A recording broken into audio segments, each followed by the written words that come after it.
A pleasant good evening and welcome to the Wolverine, the Turtle Creek home of your Woodland Hills Wolverines. Woodland Hills taking on the Bethel Park Black Hawks in a WPIAL Quad A Southeastern Conference matchup. Adam Gusky and Fred Guy on the call for you here on the Woodland Hills Football Network. Woodland Hills, the number 2 team in the WPIAL, 1-0 overall, 1-0 in the Southeastern Conference. They come off of a 37-0 victory against Peters Township a week ago. Meanwhile, Bethel Park 0-1 on the year. They've yet to play a game in the SEC. They come off of a 28-12 loss against Pittsburgh Central Catholic last Friday night, Fred, but they gave the Vikings all they could handle last week. Yeah, at least for the first 3 quarters, Bethel Park really took it to Central Catholic, and I think Central Catholic might have been a little bit surprised about the talent that Bethel Park has.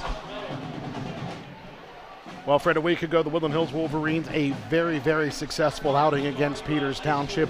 The offense was stellar. The defense was even better. Yeah, and then you add in the special teams. You get a complete game out of this Woodland Hills football team. 4 touchdowns on offense, 4 via the running game from, 2 from Sanders, 2 from Shaw, and then you get an unexpected punt return from Jamon Dunn. And let's talk about the offensive line performance a week ago, Fred. That was something that was very, very unexpected. For them to gel like that in week number 1 with so many new starters, really the only true starter back from a season ago on the starting 5 last week was Wilfred Clark. Yeah, and Wilfred Clark did a great job on both sides of the ball. Offensively, he was able to push people around pretty much at will. When you have Bethel Park has won the toss. When you have a key starter like Baldwin Youngblood out and you have substitutes that can come in and gel and make tremendous blocks and open up holes for these guys, that's going to pave the way for a great outing.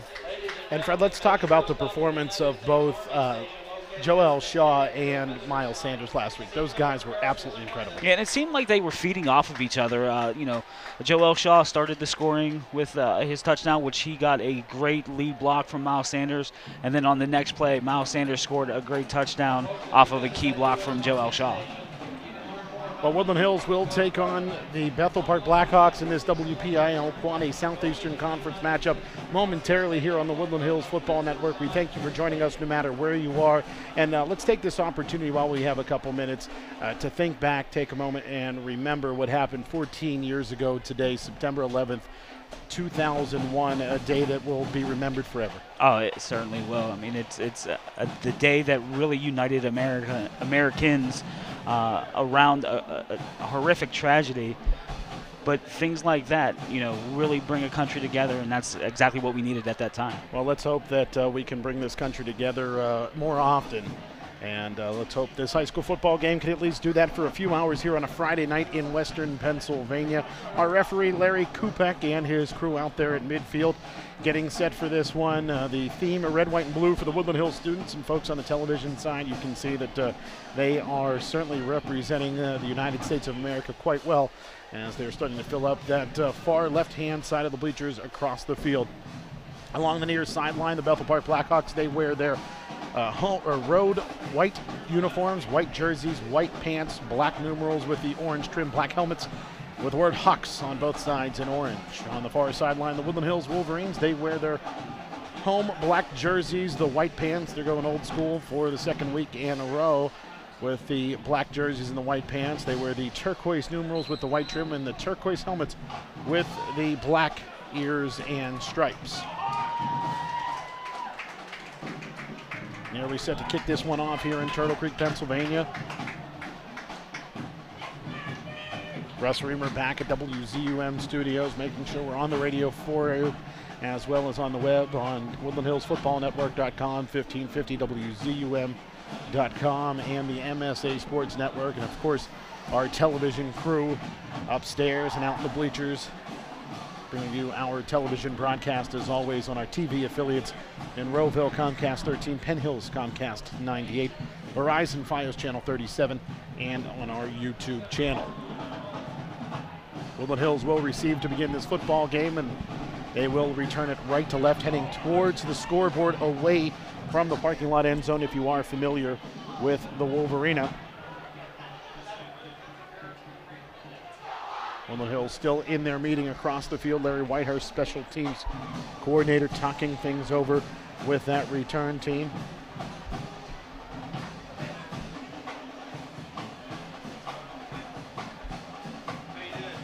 And Fred, you know, there's a modicum of concern coming into this football game. Woodland Hills cannot overlook Bethel Park, who a week ago really gave Pittsburgh Central Catholic fits until the fourth quarter. Yeah, and like Coach Novak said in the pregame show, that Bethel Parker is one of the sleeper teams in the WPIAL. With you have a experienced 4-year starter at quarterback and Levi Matheny, who did a great job last week.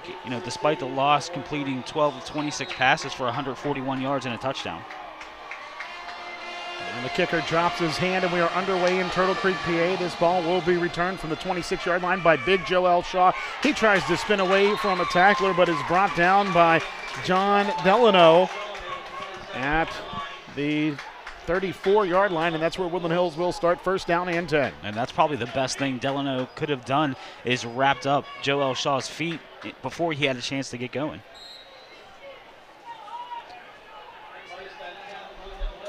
So 5 seconds elapse, and the Woodland Hills offense will take the field. Deron Cooper, the quarterback, will be in the shotgun. Sidecars to either side in Sanders and Shaw. 2 receivers to the near side left, 1 to the far boundary right. Hard count by Coop. He'll hand off. Sanders takes the first carry, cuts it up the middle, drives his way forward, close to first down yardage as Miles Sanders picks up 9 on 1st and 10. And give Miles Sanders a lot of credit of picking up that yardage on that first play, because he sustained a lot of contact as he was coming through the hole, something that he's not used to getting. Good vision by Miles Sanders as he was running right. The hole opened up to his left-hand side, and he took advantage of that cutback lane, bringing up 2nd down and 1 for Woodland Hills. Wolverines out of the huddle. Lamont Spradley steps over the football. Again, the shotgun with sidecars to either side of Cooper. Same formation with 2 receivers to the near side right. Handoff Shaw, first down yardage and more. He runs to the near side, inside of the 45, the 40, inside of the 35, and he'll be brought down inside of the 30 at the 28-yard line. A huge run for the big fella. Very impressive run by Joel Shaw, really making a lot of Bethel Park Blackhawks miss along the way. Little shuffle step here and there, and was able to really pick up some decent yardage on 2nd down. So a 29-yard pickup for Joel Shaw from the 43 to the 28-yard line. And the Wolverines are in business inside of the Blackhawks 30.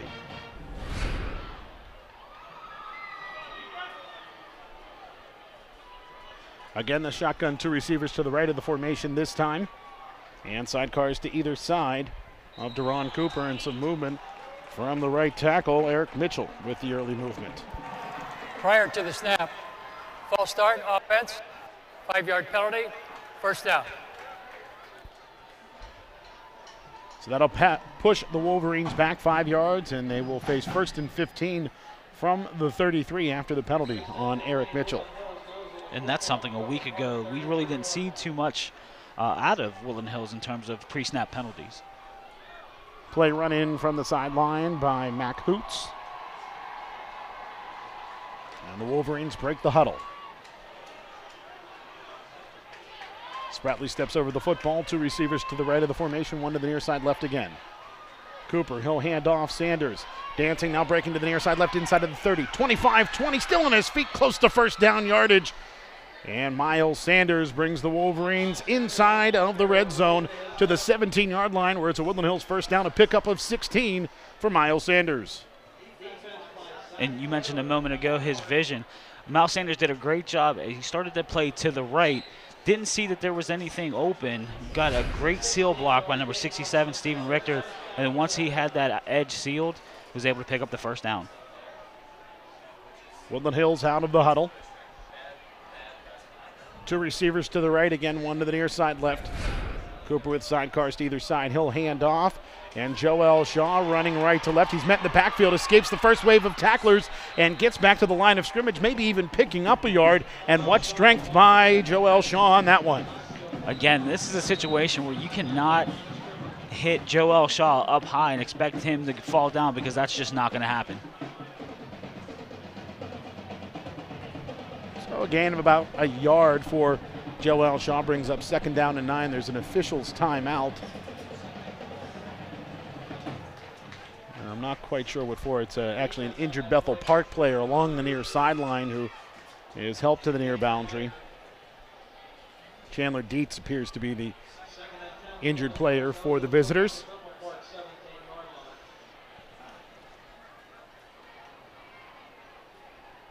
So no real gain for Shaw. Second at about 9.5. Again, two receivers to the right. Sidecars to either side of Cooper. Long count, handoff. Sanders bouncing it right. Cuts it back inside of the 15, and he'll be brought down around the 12-yard line. A pickup of about 5. Brings up 3rd down and 5. And Sanders really makes these 5-yard runs that he hasn't had a lot of, but he really makes them look very simple.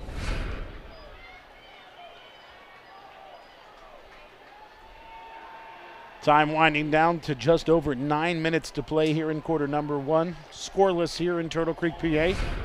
The Wolverines threatening, though, on 3rd down and about 6 with the ball at the 13-yard line. Handoff, Joel Shaw. He'll burst up the middle, drive his way around to Black Hawk and into the end zone for the Woodland Hills touchdown. And there was really nothing fancy about that play. It was just really a dive play right up the middle between the center and the guard. And the Woodland Hills offensive line did a great job of just making sure that that hole was wide enough for Joel Shaw. He sidestepped one Bethel Park defender on his way to the end zone. So a 13-yard TD for the big fella, and he has 3 carries for 42 yards and a TD already. And on to attempt the point after touchdown is Tom Sullivan-Folia out of the hold of Michael Whitehurst. And a long snapper, Stephen Rickard. Good snap, good hold. That kick is up, and that kick is good. And with 8:52 to play in quarter number 1, it's Woodland Hills 7 and Bethel Park 0. You're tuned into the Wolverines and the Black Hawks on the Woodland Hills Football Network.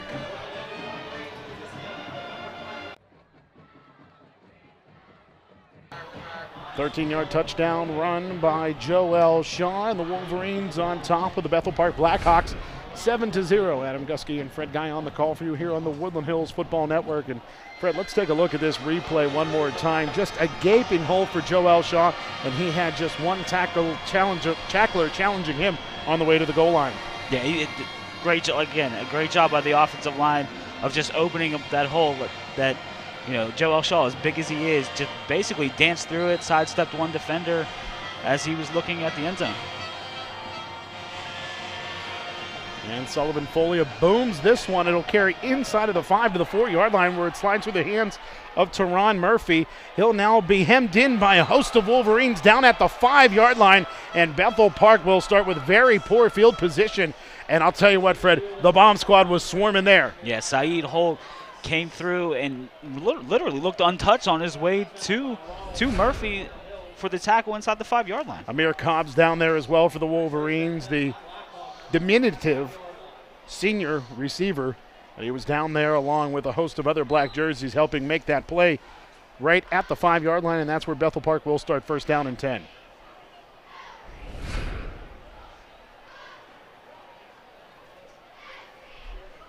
.846 to play here in quarter number 1. The Wolverines on top by 7. 4-year starter Levi Matheny steps under center with an offset eye backfield. He'll hand off to the tailback, and bursting through a hole momentarily is Teron Murphy, and he will be brought down after a gain of about 3 to the 8-yard line, and it's 2nd down and 7. Yeah, Tariq Thompson looked like he was in on that stop for Woodland Hills. Tariq had did a great job last week for the Wolverines on defense, really making his first initial start at middle linebacker, calling the defense and being a true leader out there.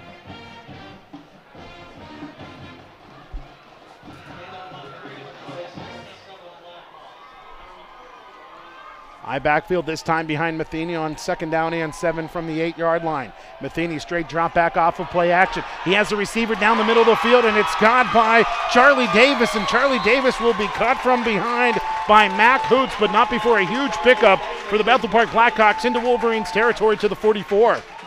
And coming into this game, I thought that's where Woodland Hills came up a little short last week, even though Peters Township didn't complete a lot of passes.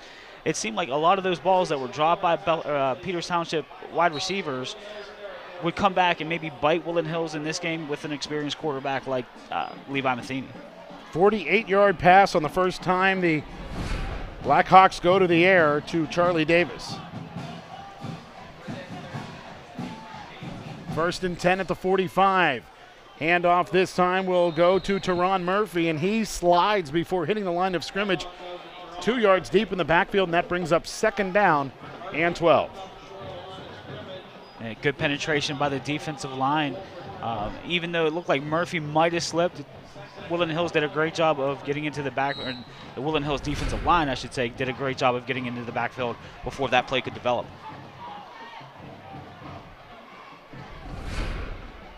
So 2nd and 12. Shotgun formation for Matheny. 2 receivers left, 1 to the near boundary right. Good snap as Matheny looks right the whole way. Now he'll tuck and run, and he'll be brought down from behind, picking up about 5 yards inside of the 45 to the 42-yard line. Wilford Clark in on the tackle. Also in on the stop for the Wolverines is Carlos Blanco Garcia. And that's one aspect of Matheny's game that Woodland Hills defensively really needs to respect, is his running game, because obviously we've seen him throw a nice pass down the middle of the field, but he can also, gain some decent yardage with his legs.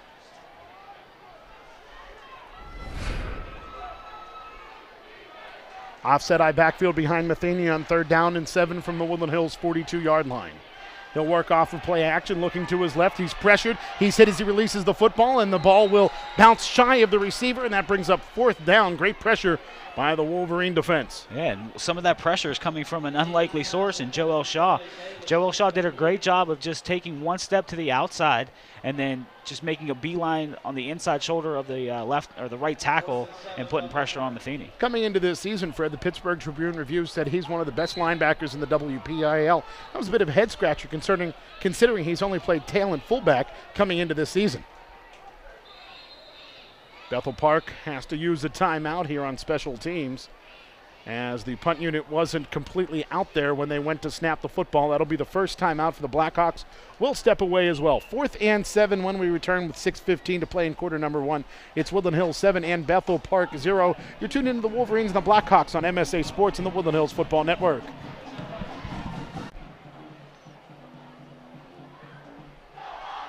$6:15 to play in quarter number 1. It's Woodland Hills 7 and Bethel Park 0. 4th down and 7 for the Blackhawks with the ball at the 42-yard line.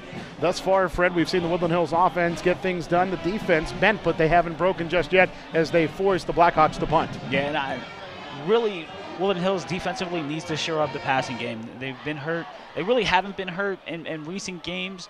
Especially not last week with the drop balls that Peters Township has, but these wide receivers and quarterbacks are a little bit more experienced for Bethel Park.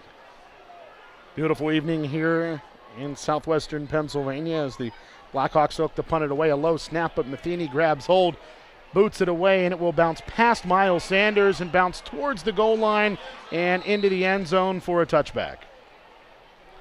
So the Wolverines will get the ball at the 20-yard line to begin their second drive of the football game. Excellent hustle by the Bethel Park Blackhawks special teams are trying to get down there before that ball got into the end zone. Unfortunately, a lucky bounce put that ball over the goal line, and Woodland Hills starting at the 20-yard line. Don't forget, Woodland Hills next week plays on Saturday at Shaler. 1:30 kickoff. Our coverage starting all across the Woodland Hills Football Network at 1:10 p.m. Gerald Von Dane will have the play-by-play for you. Fred Guy on the color, as I have commitments with Robert Morris University. And I'm sure Garrett will do a fine job.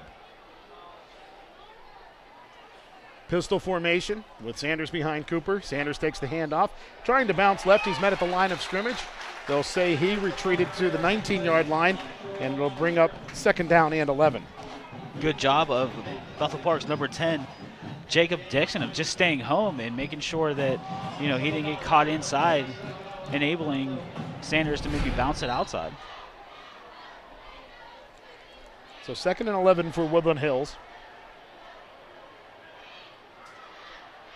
With the football at their own 19-yard line, their first drive covering 66 yards. The scoring play, a 13-yard TD by Joel Shaw.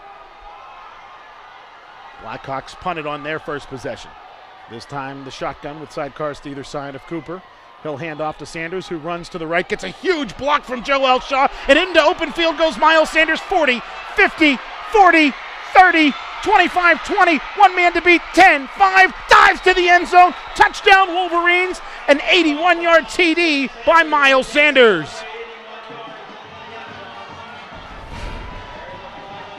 There's a flag on the field.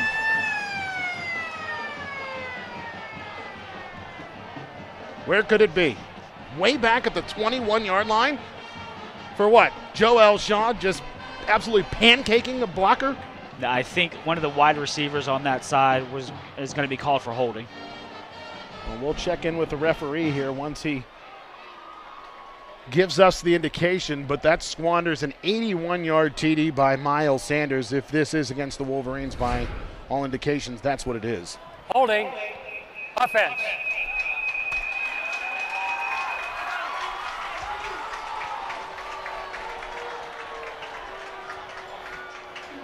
So that'll back the Wolverines up to the 11-yard line. Repeat first down. The clock will start on the snap.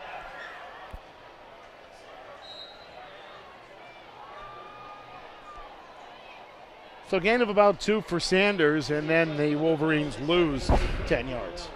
And I believe it's second down, not first down, as the referee indicated. Well, that was the case. It was second down going into there. And Fred, I really don't see much of a hold anywhere in the screen. Maybe a bit of a jersey grab by Chris Wilson. Now Cooper's going to go to the air here, looking down that far boundary for Jamon Dunn. He catches the football, but he catches it out of bounds, and the incomplete pass brings up third down and 18. And that was a really nice thrown ball by Cooper. I mean, we know he can put the ball up, but just a fraction to the inside, and that's probably a completion for Dunn.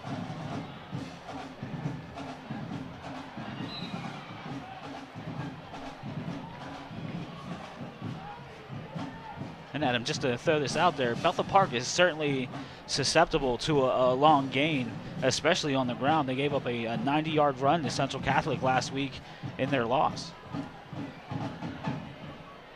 Let's see what the Wolverines can do here on 3rd and long from their own 11-yard line.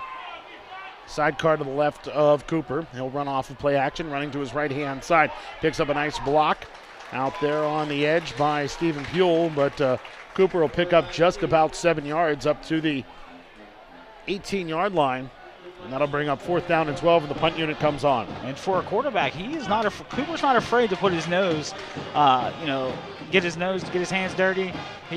Once he decided to come to the inside and go up the middle, he was almost looking for people to hit.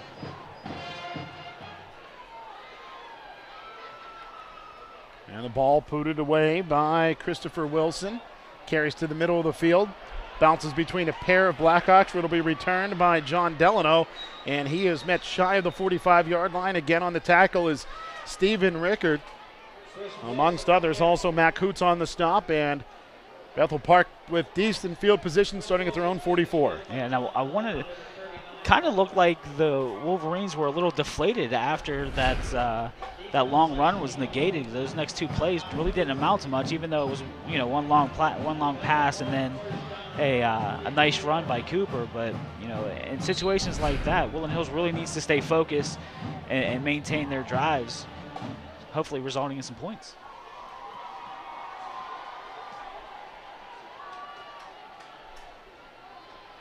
Two receivers to the near side right. Levi Matheny steps under center with an eye backfield behind him. He will hand off to Teron Murphy, and Murphy is met a yard shy of the line of scrimmage, where it'll bring up 2nd down and 11. And it almost seemed like Woodland Hills knew what play was coming on that last play, because the front 7, at least 6 out of 7 of those guys were in on that tackle.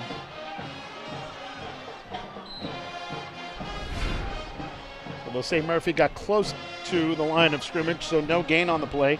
He has 3 carries for 1 yard.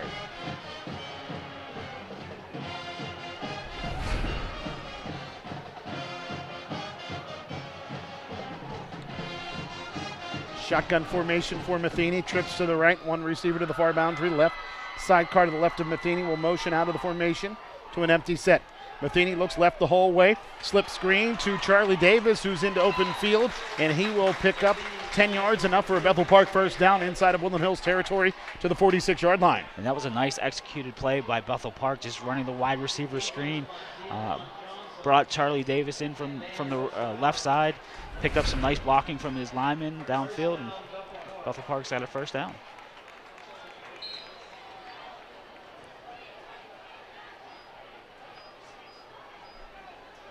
So 1st and 10 for Bethel Park with the football at the Woodland Hills 46-yard line. The second time the Blackhawks inside of Wolverines territory.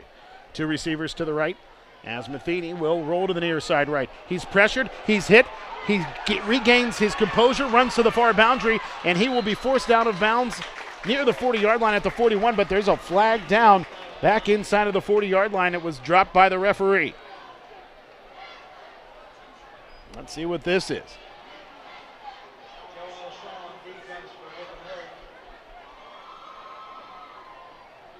Apparently he doesn't know that he dropped the flag, and it's not a flag on the play. And it will just be a 4-yard pickup for Levi Matheny.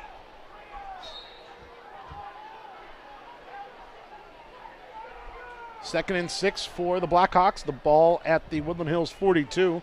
Clock stopped with 2:42 to play in quarter number 1. Bethel Park out of the huddle. 2 receivers to the near side right.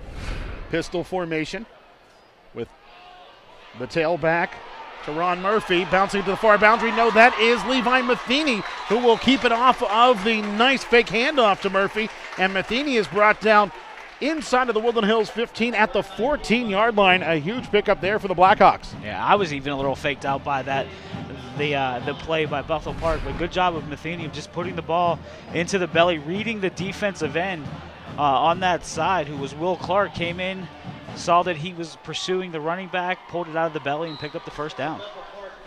28-yard pickup. And Matheny now has 3 carries for 37 yards on the evening. And Bethel Park inside of the Wolverines red zone. Pistol formation again with Murphy behind Matheny. Hand off to Murphy this time. He's going to run to his right, and no dice there as he's met by Joel Shaw. A couple other Wolverines in on the tackle, including Miguel Cobbs and Big Wilford Clark. So no gain on the play, brings up 2nd down and 10. Yeah, give a lot of credit to that play to Saeed Holt, who, as he saw the play develop in the handoff, he stuck with Matheny instead of the running back, and Matheny put the ball in the belly of the running back instead of keeping it himself.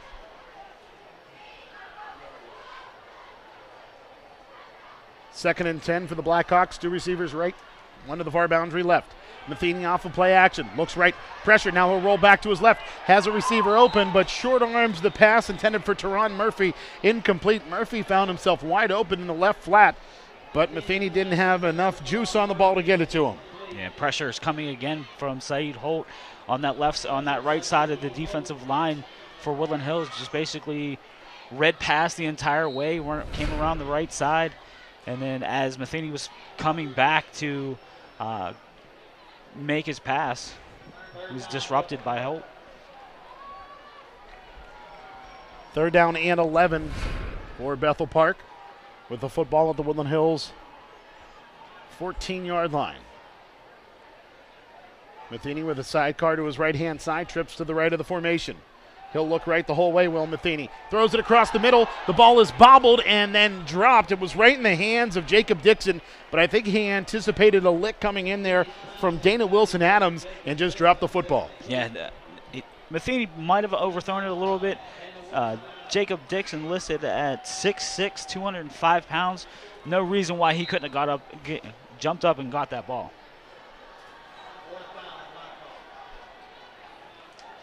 Blackhawks to attempt a field goal.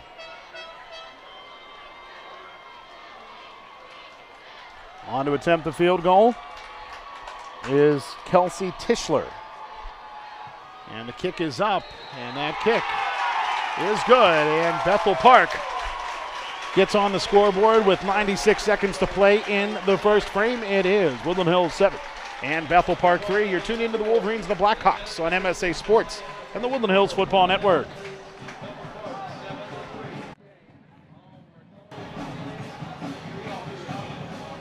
.136 to play in quarter number one. Bethel Park trailing Woodland Hills 7-3. As the field goal up and in by Kelsey Tischler, senior kicker for Bethel Park. And don't quote me on it, but I believe that is a young lady who kicks for Bethel Park. I know that assistant Woodland Hills coach Tim Boster told me that there is a female kicker for Bethel Park. And with those physical dimensions and the fact that she kicked the football, I'd say that Kelsey Tischler is the female kicker for Bethel Park. And she did a great job on that boot. And kicking off will be Sean Halligan, another kicker on the roster for Bethel Park. And Halligan kicks it to the near sideline where it'll be returned by Christopher Wilson. And he lost the football, and Bethel Park has it at the Woodland Hills 30-yard line. Wilson just let it slide through his hands. I think he was thinking run before he had the ball. And that certainly was the case. And this is where, you know, an opportunistic Bethel Park football team can really be a thorn in your side. A muff, free kick, recovered by the kicking team. First down, Bethel. So the Blackhawks will have the football at the Woodland Hills 30-yard line. With 1:33 to play and all the momentum with the visitors right now.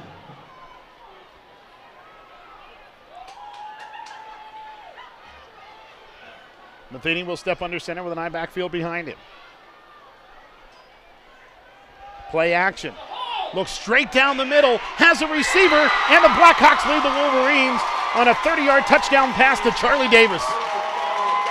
And Levi Matheny really made that look easy because he had time to survey the field.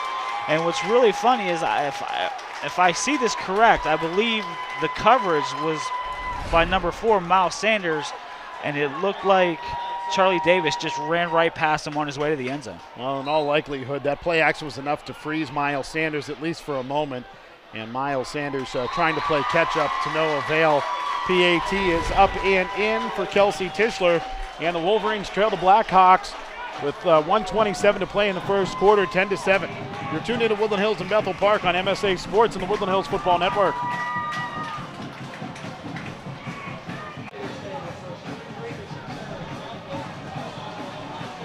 .127 to play in the first quarter. Bethel Park takes advantage of a Woodland Hills special teams blunder. The kickoff slid through the hands of Christopher Wilson. Bethel Park recovered at the 30-yard line, and on the first play from scrimmage, Levi Matheny found Charlie Davis streaking down the middle for a 30-yard touchdown pass, and the Wolverines trail Bethel Park 10-7.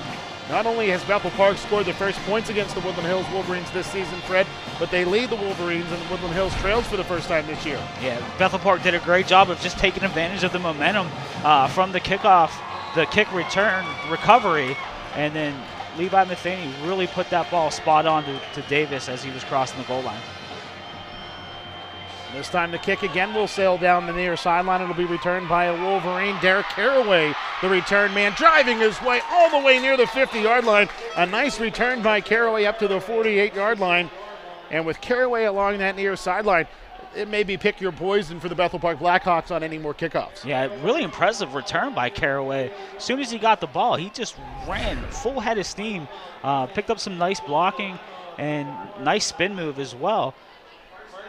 And I think what happened is maybe there wasn't some recognition by Bethel Park on the kick, because it looked like Wilson was on the Wolverines' right side. I might have tried to go back to him on that one. So Woodland Hills with the football at their own 48-yard line to begin this drive. This their best starting field position. Handoff, Miles Sanders running right, gets a huge block from Joel Shaw. Sanders first down yards and more, bursts free inside of the 30. He'll go end over end to the 25-yard line, and a pickup of 27 from Miles Sanders. Yeah, Joel Shaw is probably, I mean, he's listed as a fullback. Everyone's calling him a fullback. I mean, we've seen him enough to know that he's more of a tailback, but excellent blocker. And when he gets ahead of steam at somebody, he really, really drives them back and gets them disoriented enough that Sanders can get to the edge and pick up first down. So 1st and 10 for the Wolverines. The ball at the Bethel Park 25-yard line. Sidecars to either side of Cooper. 2 receivers to the near side left, 1 to the far boundary right. Hand off. Shaw tries to bounce it right, cuts it back. And he will be dragged down way in the backfield by Levi Matheny. And they'll say that Shaw's forward progress was stalled 3 yards deep in the backfield. And that'll bring up 2nd down and 13. And Matheny is having a well of a first quarter, mostly on offense with his passing game and a lot with his running as well, but making tackles on defense as well. That tackle for Matheny, you combine that with 37 yards rushing, and he is 3 of 6 in the air for 88 yards and a touchdown. And that's a pretty productive first 12 minutes of action. Cooper in the shotgun. Hard count, flags fly. I think the Wolverines moved early here. And I'm not sure if Woodland Hills was trying to hurry up and get a play out there, or if they were just going to try to end the first quarter at the line of scrimmage. And we will check in with our referee, Larry Kupek.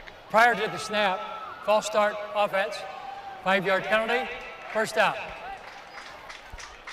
So instead of 2nd and 13, it is now 2nd and 18 for Woodland Hills with the football just inside of the 33-yard line. The clock will wind, and that will do it for quarter number 1. We'll head to the second frame with Bethel Park leading Woodland Hills 10-7.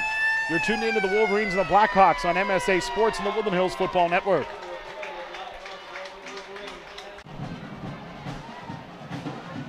Back at the Wolverina, where Bethel Park leads Woodland Hills 10-7.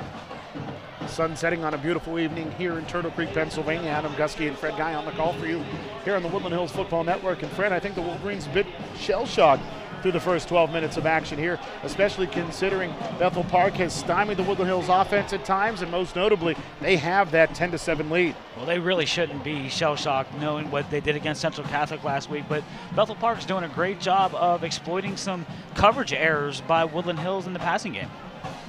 Woodland Hills right now threatening with the football inside of Blackhawks territory, but they've moved backwards twice prior to the end of quarter number 1. A loss of 3 on first down. You combine that with the 5-yard penalty, and the Wolverines now face 2nd down and 18 with the ball at the Blackhawks 33. Cooper will start in the shotgun with sidecars to either side and 2 receivers to the short side right. 1 to the far boundary left. That is Jamon Dunn over on that far side. Cooper runs to his left, looks for Jamon Dunn over there, throws, and the pass is incomplete into the cheerleaders along that far boundary, and that brings up 3rd and long for the Wolverines. And it looked like it took a little long for Cooper to let that play develop. I mean, Dunn really needs to come out of his break a little bit sooner. So Cooper does have an opportunity to hit him in stride or as he's just falling out of bounds. 11:54 to play in half number 1. Bethel Park on top of Woodland Hills by 3. Adam Gusky, Fred Guy on the call for you here on the Woodland Hills Football Network. Again, Woodland Hills travels to Shaler next Saturday to take on the Titans in a non-conference matchup. Kickoff at 1:30. Our coverage starting at 1:10 p.m. from the North Hills of Pittsburgh. And Coach Novak going to use a timeout. And we'll step away as well. With 11:54 to play in quarter number 2, it is Woodland Hills trailing Bethel Park 10-7. You're tuned into the Wolverines and the Blackhawks on MSA Sports and the Woodland Hills Football Network.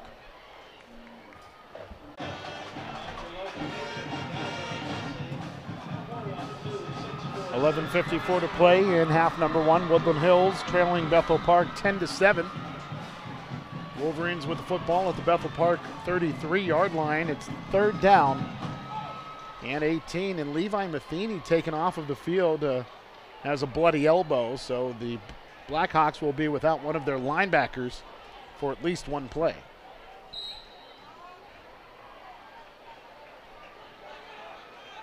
Cooper in the shotgun, sidecars to either side. Hard count as Cooper races to his left, has a couple of blockers. He's pressured, he's wrapped, and he will be sacked back at the 39-yard line, and the Blackhawks absolutely swarming right now. Yeah, they're doing a great job of obviously downfield covering the receivers for Woodland Hills, but also getting a lot of penetration on the Wolverines in the backfield.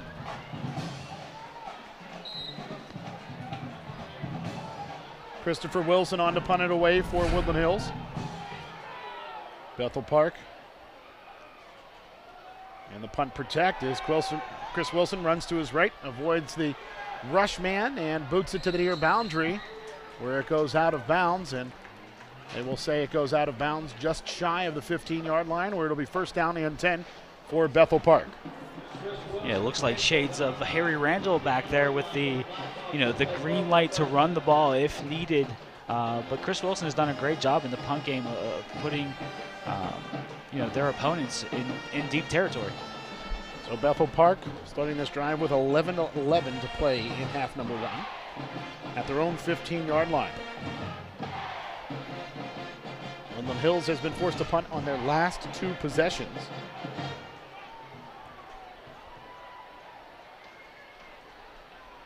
Shotgun formation for Matheny. He'll run to the left, pitches it, it's batted by Joel Shaw. He'll scoop it up at the 1. No, he loses the ball, and then it will sail into the end zone. Who's going to fall on it? I think it's Wilford Clark with the Woodland Hills TD. The big fella with the touchdown, and the Wolverines take the lead. And took the momentum back, certainly in that situation. Joel Shaw really did a great job of reading the play by Bethel Park, and really just put his big hand out, tipped the pitch, and then when it was all said and done, Will Clark ended up at the bottom of the pile for the touchdown. It slid through 1, 2 hands, then it slid past Levi Matheny. It was still down on the rug, and big Wilford Clark fell on it, and he has a touchdown for Woodland Hills. And Woodland Hills on top 13-10. They can make it a 4-point advantage with this PAT.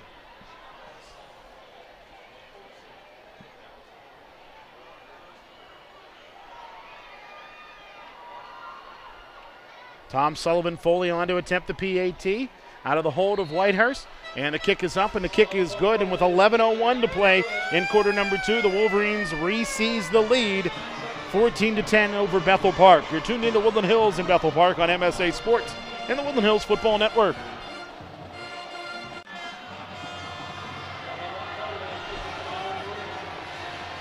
Bethel Park takes advantage of a Woodland Hills miscue. The Wolverines do the same, as Joel Shaw did a great job reading an option to the left-hand side of the Bethel Park formation.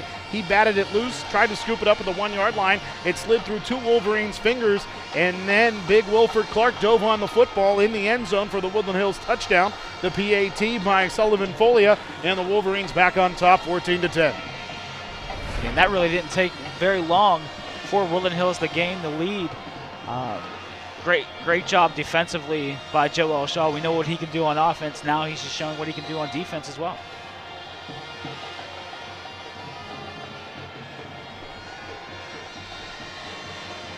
So Sullivan Folia will boot this one away.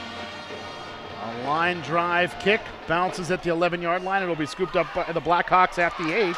Running to the near side left comes Zachary Taylor, and Taylor finally forced out of bounds along the near boundary as he crosses the 40 to the 43-yard line, where it'll be first down and 10 for Bethel Park. And it looked like there was a lot of confusion back there between Charlie Davis and number 22, Zach Taylor. It didn't look like either one of them wanted to pick up the ball, but once Taylor got a full head of steam, made a nice return. So Bethel Park will have the football again, this time at their own 43. As Matheny calls out the signals in the huddle. Now the Blackhawks break that huddle. Pistol formation, trips to the right.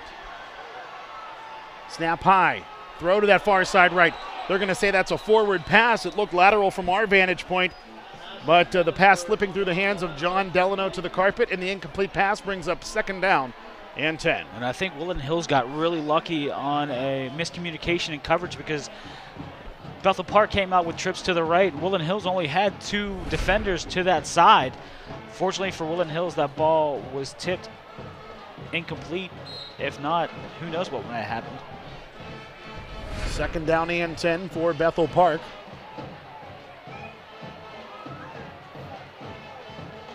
Offset I backfield behind Matheny with two receivers to the right.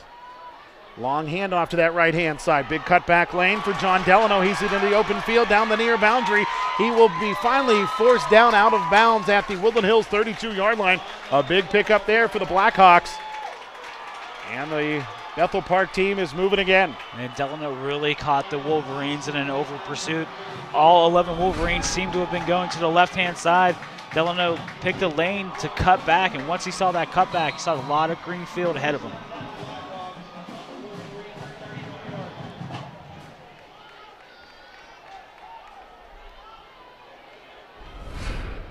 24-yard pickup on that carry by Delano. Hand off to Delano again. He bounces it right, has another cutback lane. He's hit hard as he picks up about 5 yards as the hole closed up quickly. Delano paid the price, but he still picked up a handful. And hard might be an understatement. He was absolutely tattooed on that play. Pickup of about 6 brings up second down and 4. Delano 2 carries for 30 yards. And the Blackhawks threatening inside of the Woodland Hills 30 at the 26-yard line. Tariq Thompson with a big hit on that previous play.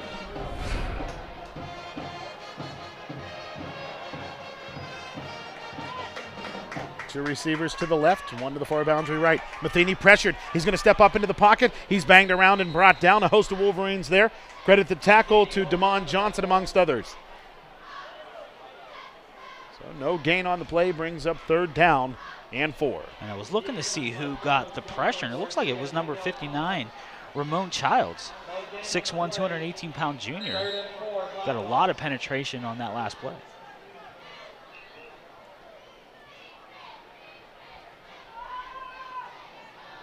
So 3rd and 4 as the clock winds to just over 9 minutes and 20 seconds to play in the second quarter. Woodland Hills on top by 4. Backfield behind Matheny. Hard count, and the Wolverines move early, and this will be a Bethel Park first down.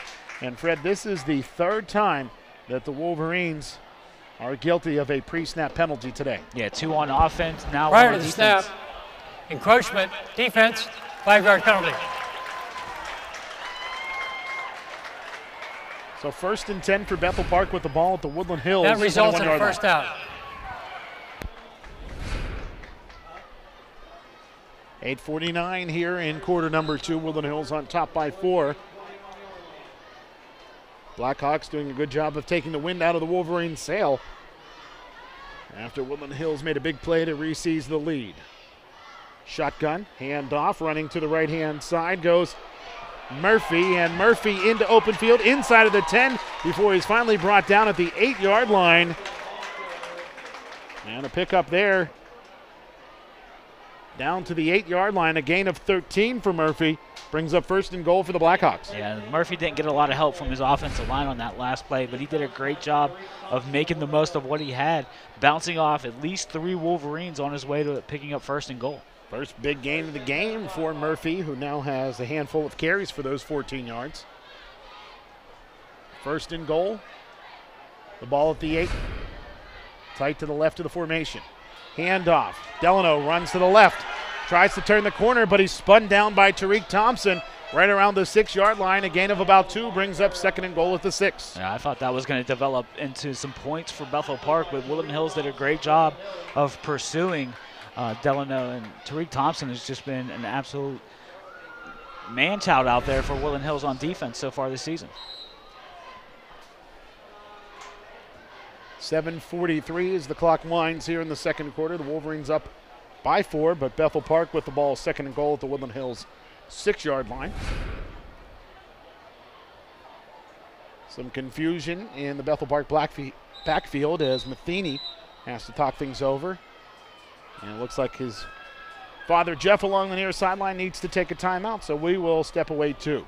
7:28 to play in quarter number 2. Bethel Park trailing Woodland Hills 14-10 to the Wolverines and the Blackhawks on the Woodland Hills Football Network.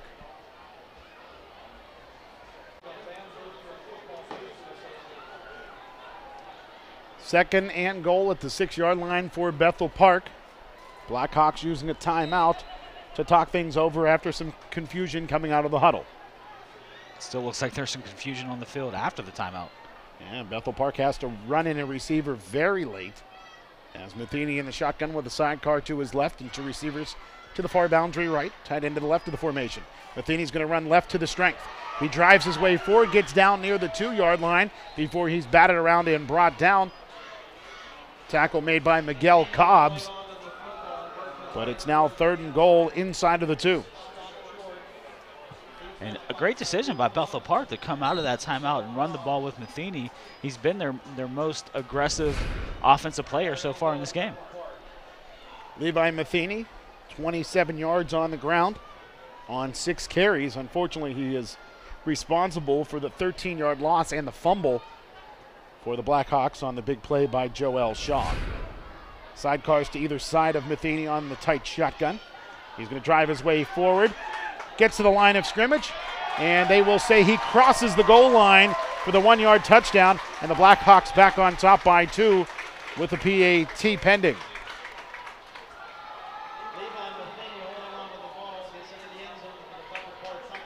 Bethel Park on top of Woodland Hills right now, 16-14. As Kelsey Tischler on to attempt the PAT. And that kick is up, and that kick is good. And with 6:39 to play in the second quarter, it's Bethel Park 17, Woodland Hills 14. You're tuned into the Wolverines and the Black Hawks on the Woodland Hills Football Network.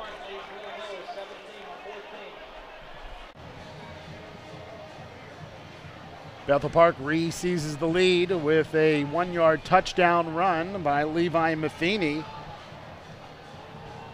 Matheny having himself a pretty good football game today for Bethel Park, as he is responsible for 14 of the 17 Bethel Park points thus far. Kicking off for the Blackhawks will be Cole Rogers this time. We've seen a couple of different kickers for Bethel Park, including the young lady Kelsey Tischler, who is responsible for a field goal and a pair of extra points. Deep men for the Wolverines are Dunn and Sanders, but they have yet to see the football back there. As the ball bounces to the near sideline, they look to give it to Christopher Wilson, who made a blunder once before and this time will not do the same, as he covers up the football at the 33, and the Wolverines will have decent field position. Yeah, anytime that you have Dunn and Sanders back there deep, you tend to want to stay away from those guys. Bethel Park did a great job of kicking it back to Wilson.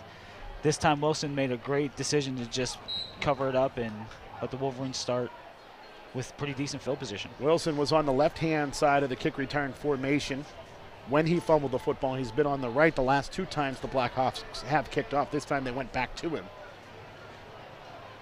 Pistol formation.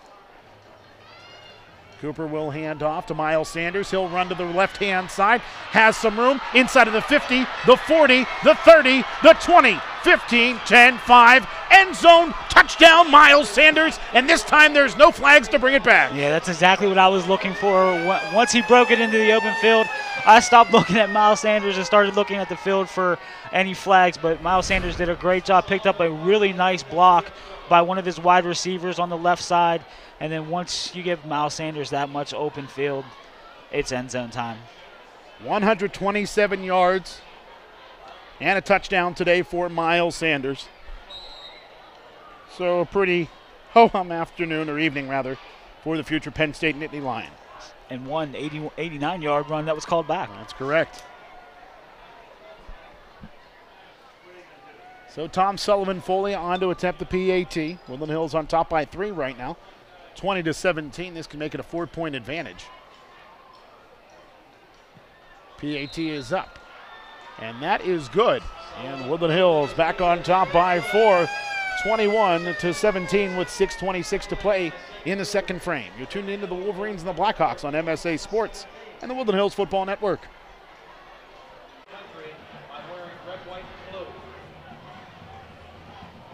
So just as quickly as Bethel Park reclaims the lead, the Wolverines strike right back, this time on a 67-yard touchdown run by Miles Sanders, a gaping hole over the left tackle, and then he bounced it to the far boundary, had a couple of white jerseys to beat around the 50-yard line, and then Miles was off to the races for the 67-yard touchdown, and the Wolverines on top by 4, 21-17. Yeah, Woodland Hills did a great job. Number 56, DeVega Berg.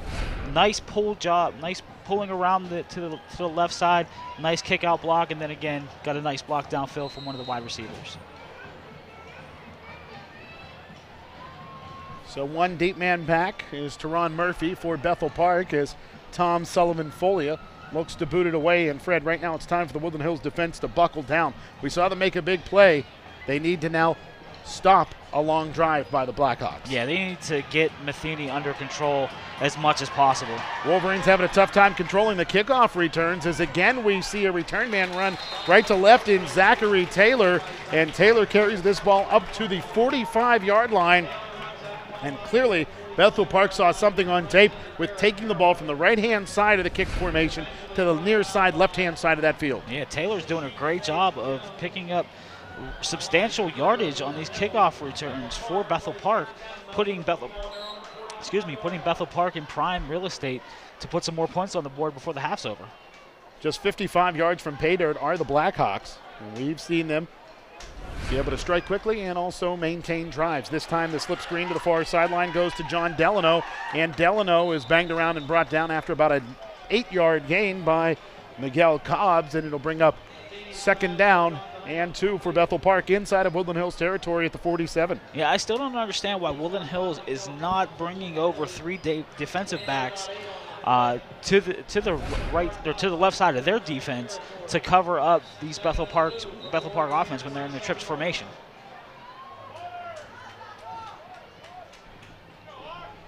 Matheny now with 96 yards in the air as Woodland Hills takes a timeout. We will do so as well. 5:48 to play in the second frame. Woodland Hills 21, Bethel Park 17. It's the Wolverines and Black Hawks on the Woodland Hills Football Network.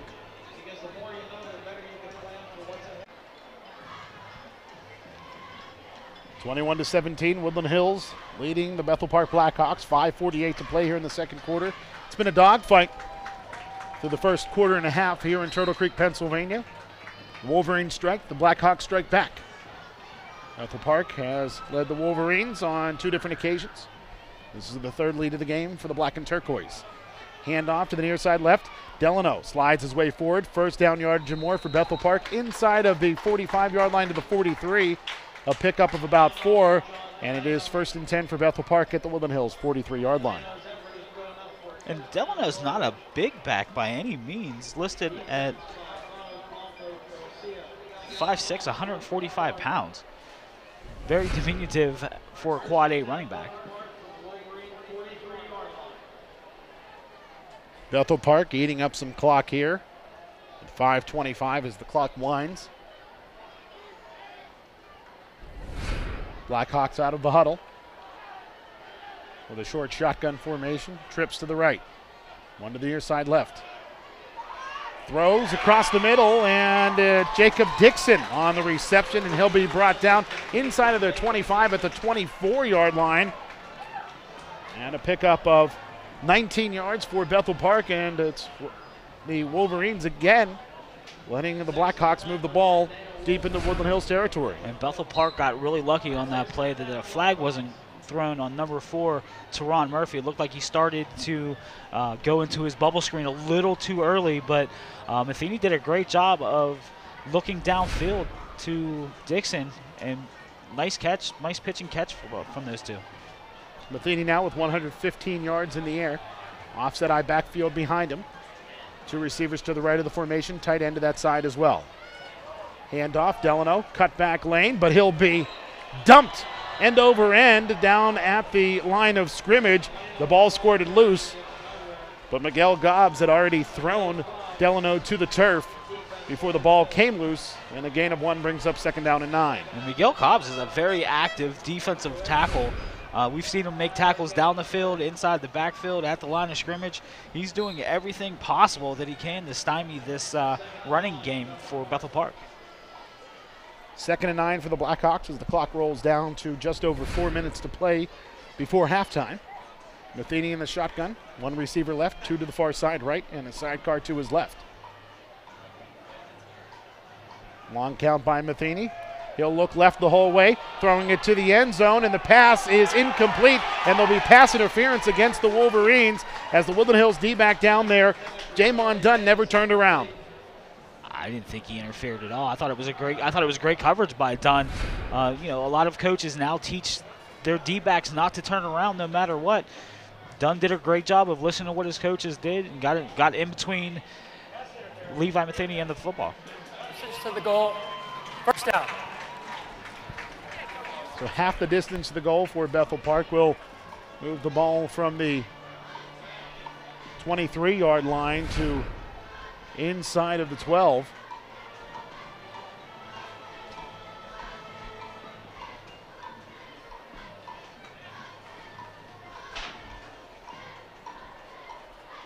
Where it'll be first down and 10 for Bethel Park, so they will have an opportunity for one first down, as the ball will be spotted just shy of the 11-yard line.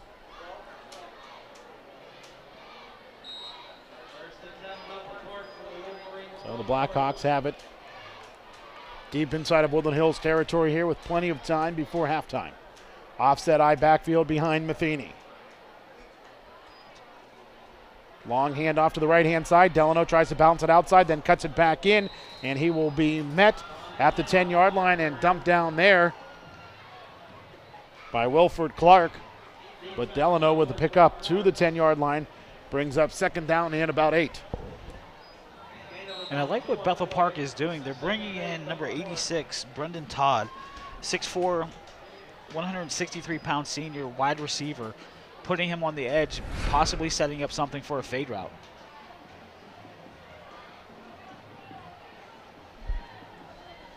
Clock winds down to just over 3 minutes to go here in the second quarter. Bethel Park with the ball. 2nd and 8 at the Woodland Hills 10. 2 receivers left, one to the far boundary right. One set back as Matheny steps under center. He'll run off and play action to the near side. Has some room if he wants to step up. Instead, he'll throw it into the end zone where it's batted and intercepted by the Wolverines. A tip ball and the tip drill. The Wolverines come out of there with it. It's Tariq Thompson with the INT. Did you really expect anything less from Tariq Thompson right now? Did a great job. Woodland Hills did a great job of pursuing Matheny. Once he got close to the sideline, he had to slow himself down, survey the field, and he thought he had a wide receiver in the back of the end zone, but the Woodland Hills denied that.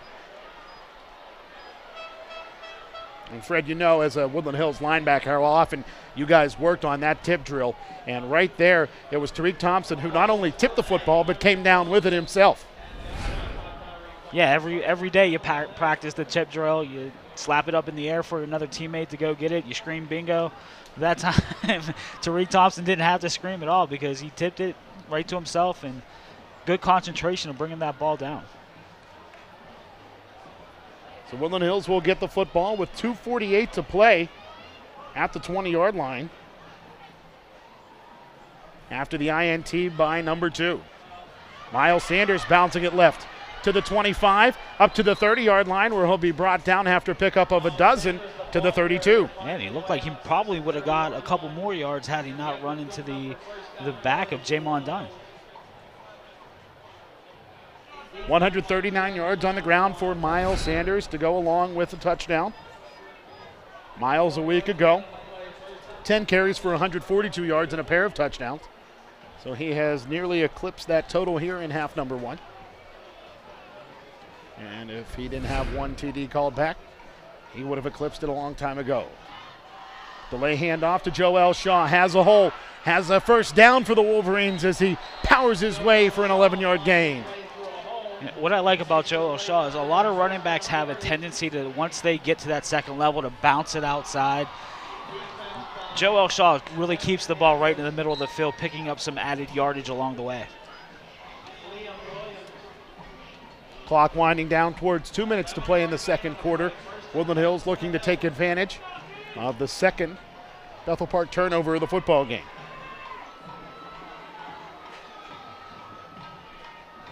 Pistol formation with Shaw behind Cooper.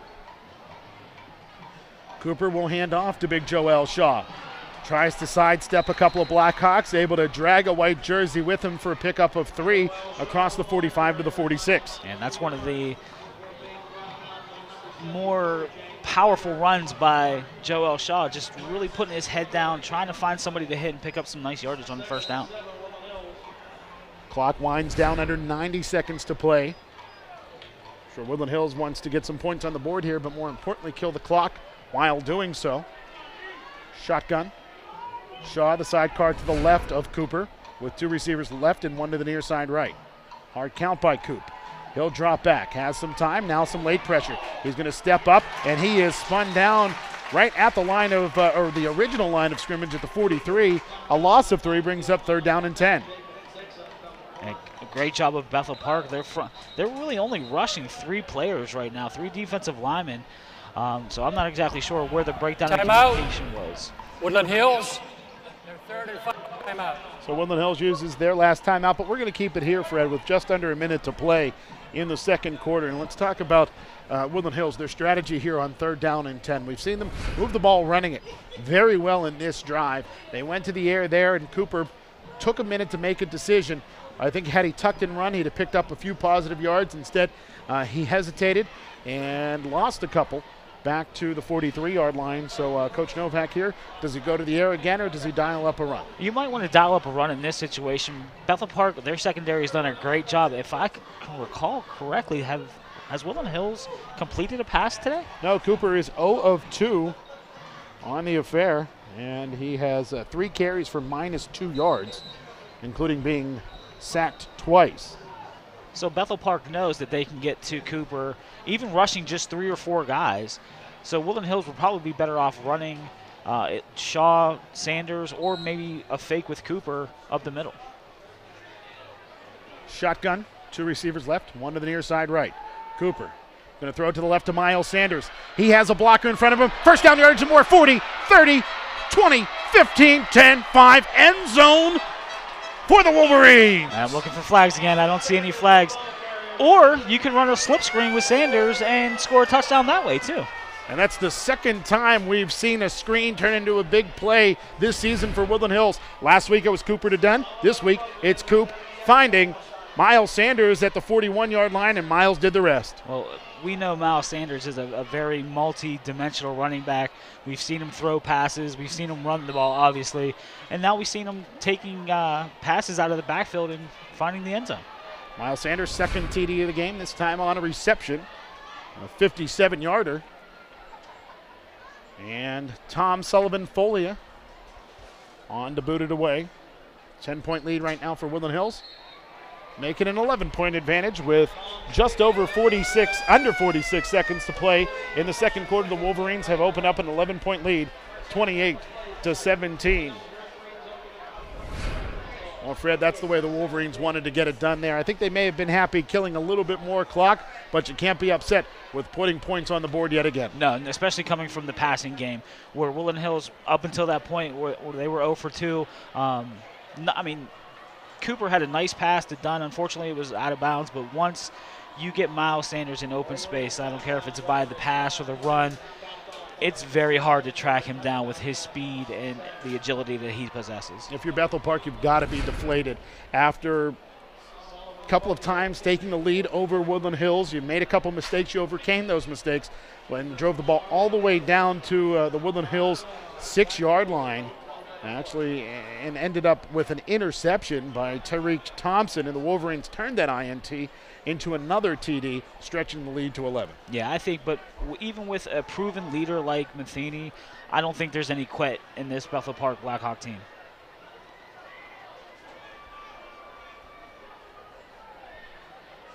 So Thomas Sullivan-Folia, who has stepped in his first year in a football uniform and has kicked the ball quite well, missed 1 PAT a week ago, booted a very nice field goal of 34 yards. And he has made all PATs thus far this week.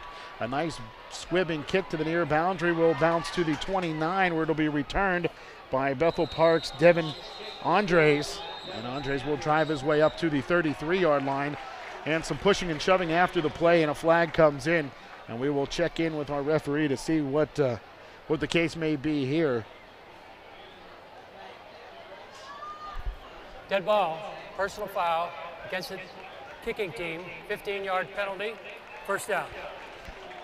So Bethel Park, instead of starting at the 34, will start at the 49-yard line after the penalty. And that makes things a bit easier with just under 40 seconds to play here in the second quarter.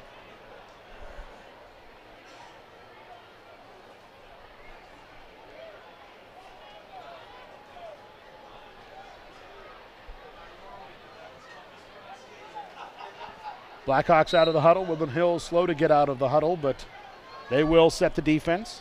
Again, the Blackhawks just shy of the midfield stripe.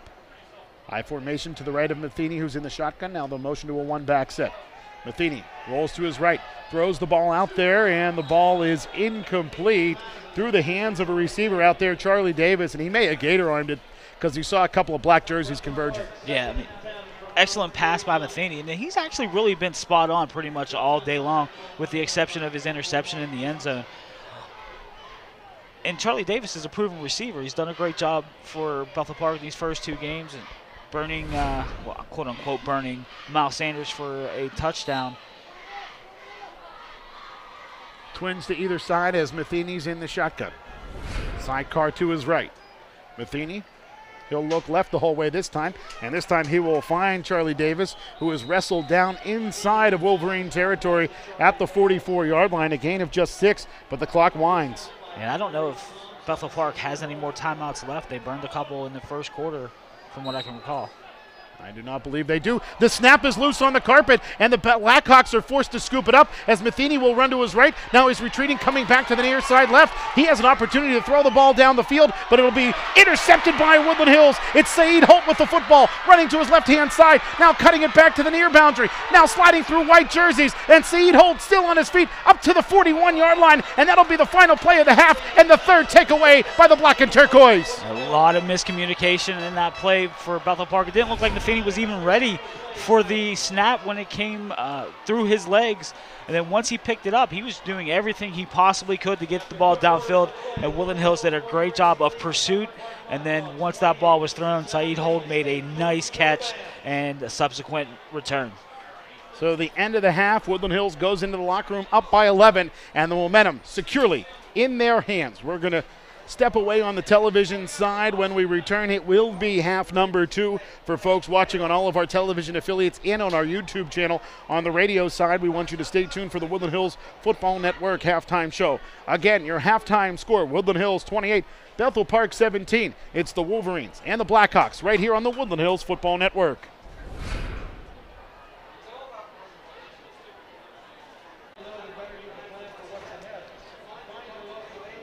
High above the artificial playing surface here in Turtle Creek, Pennsylvania. Adam Gusky and Fred Guy on the call for you all across the Woodland Hills Football Network. And Woodland Hills leads the Bethel Park Blackhawks 28-17 at halftime. And Fred, as we have our television affiliates rejoin us here for the second half, let's talk about the way the Wolverines had to overcome some adversity for the first time this season in that half to take that 11-point lead into the locker room. Yeah, not only being down once, they've been down twice so far in this ball game, but they've done a great job of digging themselves out of the holes that they need to get themselves out of, putting some points on the board, and getting a defensive touchdown as well. Bethel Park, their last 2 drives ending in turnovers, a couple of interceptions by Woodland Hills, stymieing opportunities for the Bethel Park Blackhawks. And Fred, you've got to wonder, is Levi Matheny now rattled headed into the second half? I really don't think so. You have a lot of senior leadership with him. He's a 4-year starter. It's going to take a lot for him to get rattled and get Bethel Park out of their system, but the defense on these last 2 possessions have done a great job of coming up with interceptions. If not rattled, you've got to also wonder, are the sails kind of deflated for Bethel Park, or is the wind out of their sails headed into the second half after having those couple of leads, and then Woodland Hills making Bethel Park make some mistakes and re-seizing the lead? We're going to find out very shortly, because Bethel Park is set to receive a second half kickoff, so we'll see what kind of offensive plays Jeff Matheny can come up with to get Bethel Park some points to start the third quarter. And you talk about Bethel Park receiving to begin the half. Woodland Hills continuing to kick to the second level of the Bethel Park return team, and the Blackhawks are taking advantage. They're racing from right to left, time in and time out, bringing it to the near sideline and bringing the ball across the 40-yard line virtually on every drive through the second quarter. Well, Woodland Hills in the kicking game is going to have to make that adjustment to maybe squib kick or pooch it down the middle of the field to keep the ball away from number 22 Taylor. Now, we've talked about what Bethel Park is going to do to begin the second half. Woodland Hills They're rolling, especially offensively through the second quarter. I think the key right now, keep giving the ball to Miles Sanders because he's possessed right now. Yeah, every time he seems to touch the ball, he ends up in the end zone. Couple of touchdowns in the first half, one receiving, one rushing, and then one was called back, 89-yard run that was called back due to a phantom holding call. Yeah, had that one not been taken away, Miles Sanders would have well over 200 yards on the ground. You combine that with his 57-yard reception, and it's a pretty good first half. And, of course, you can't forget about Joel Shaw, who has a half a dozen carries for 53 yards and a TD. Set to begin the second half here in Turtle Creek, Pennsylvania. Woodland Hills along the far sideline. They wear their home black jerseys with the white pants and the turquoise helmets with the ears and stripes along the near sideline. Bethel Park wears their all-white road uniforms, white jerseys, white pants, black numerals with the orange trim, and the black helmets with the orange hawks emblazoned upon both sides. Again, next Saturday, Woodland Hills steps out of conference to take on the Shaler Titans. Kickoff is at 1:30, and our coverage will start at 1:10 p.m. on all of our television affiliates and our flagship radio station, AM 1550 WZUM. And Fred, you'll be on the call with Garrow Von Dane for next Saturday's broadcast, as I have commitments with Robert Morris University. It'll be their homecoming game against Notre Dame, but no, not the team out of South Bend, the small college in Ohio.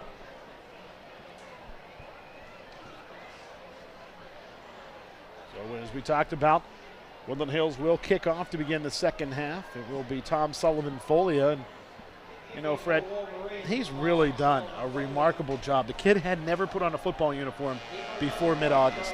What, 7 of 8 so far on PATs, and then he had that 34-yard field goal last week as well. So he's done a great job stepping in on the special teams for Woodland Hills. And he's done everything that kicking coach Scott Henderson has asked him to on the kickoffs as well. He'll boot this one down the near sideline, or it'll be returned by Teron Murphy. He lost it momentarily, scoops it up at the 20-yard line, slides through a tackle across the 30 to the 32-yard line. Tackle made by Ashid Page Jones, and it will be 1st and 10 for the Black Hawks. The ball at the Bethel Park, close to the 31. Yeah, and you have to give a lot of the credit to that tackle as well to Saeed Holt, who we seem to call on a, I don't know, play every kickoff time. Every time they kick off, well, he seems to be down the field making tackles. Blackhawks will start the second half in the shotgun. Sidecar to the left of Matheny. He'll look left the whole way, throwing it down the near sideline for Charlie Davis, who catches the football, and he will be brought down inside of Woodland Hills territory at the 22-yard line. So a big play to start the second half for Bethel Park. And that answers the question, is the wind out of the sails of Levi Matheny? No, and that's exactly what Bethel Park needed to do to get this second half started, is to take advantage of the secondary. And it's a younger secondary. Not a lot of starters coming back from a year ago. Tried to take advantage of that secondary, and they did a great job on that first play. 47-yard pass from Matheny to Charlie Davis. Davis now well over 100 yards in receptions. Matheny's going to keep it himself this time, running to the left after pulling the ball out of the belly of a tailback in the backfield, and he'll be spun down in the backfield. A couple of Wolverines in on the tackle, including Saeed Holt amongst others. And a great job of the front seven of Woodland Hills of recognizing the fact that, you know, Matheny might pull the ball out of the belly of the running back, which he's done a great job of being deceptive. Didn't fool Woodland Hills on that play.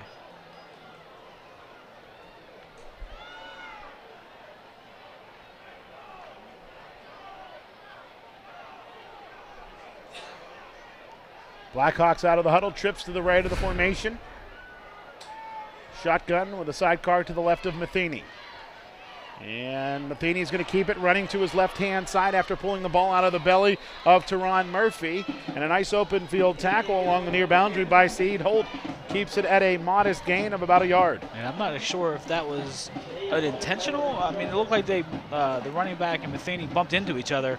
I don't know if the running back came in a little short and Murphy, they just ran right into each other. So they'll push the ball back to the 22-yard line, so it'll just be a gain of 1 after it initially appeared to be a gain of about 2 for Levi Matheny. So it's 3rd down and 10 for the Blackhawks with the ball at the 22. One receiver to the near side left and movement before the snap. And I think Bethel Park may be guilty of their first pre-snap penalty. Prior to the snap, false start offense, 5-yard penalty, 3rd down. So that'll back the Blackhawks up 5 yards from the 22 to the 27, and more importantly brings up 3rd down and 15. And this is an obvious passing down for Bethel Park, so Woodland Hills really needs to tighten up their secondary.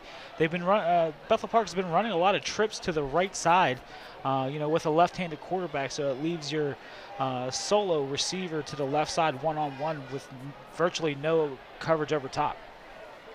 Matheny, shotgun, 2 receivers right, 1 to the near boundary left. Matheny's going to run left, steps up. He's across the line of scrimmage. He'll be spun down as he approaches the 15-yard line, well shy of the 1st down marker. A gain of about a dozen for Levi Matheny, but that'll bring up 4th down and about 4. And great job of Saeed Hold and number 25, Derek Caraway, of really securing Davis as he was trying to break down the field. Matheny saw that he was double covered and just decided to tuck it and run. So a gain of about 11 brings up 4th down and 5. The offense stays on the field for Bethel Park. Matheny steps towards the line of scrimmage, but will remain in a short shotgun with a sidecar to his left and 2 receivers to the right. Matheny looks right, throws it out there to the right-hand side, and the pass well short. The closest person to the football was Miles Sanders, and the incomplete pass turns into a turnover on downs, and the Wolverines have it at their own 16-yard line. So a long drive for the Blackhawks turns into an innocuous turnover on downs. And if Miles Sanders would have turned around maybe a second earlier, he certainly would have caught that ball. And with there being virtually nobody for Bethel Park on that side of the field, he would have basically cruised into the end zone. So Woodland Hills will start their first drive of the second half at their own 16. With 8:42 to play in the 3rd quarter. Cooper in the pistol, 2 receivers right, 1 to the far boundary left. Now we'll see Shaw motion from right to left, handoff. Sanders spinning his way forward towards the line of scrimmage, but he'll be brought down shy of that line of scrimmage, maybe 2 yards deep in the backfield at the 14. So a rare loss of 2 for Miles Sanders. He now has 9 carries for 137. And the Bethel Park defense, they were not faked out by the motion of Woodland Hills, and did a great job of pursuing Miles Sanders as he was trying to get the ball across the line of scrimmage. So 2nd and 12 for the Wolverines as the clock winds here in the 3rd quarter, down to just over 8 minutes to play in the 3rd frame. An 11-point lead for Woodland Hills.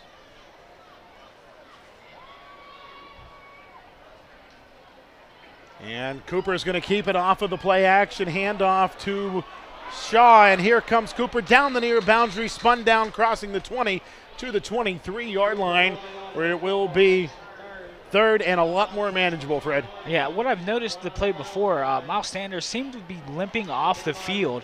In the past he's had some ankle issues. As much as he runs the ball, looked like he might have twisted an ankle on that other play, but Deron Cooper did a great job of just basically pulling the ball out of the belly of Joel Shaw, and then once he got around the edge, picked up some nice yardage, like you said, for a manageable 3rd down. Now we know Miles Sanders had some hamstring issues that developed in one of his all-star camps over the summer,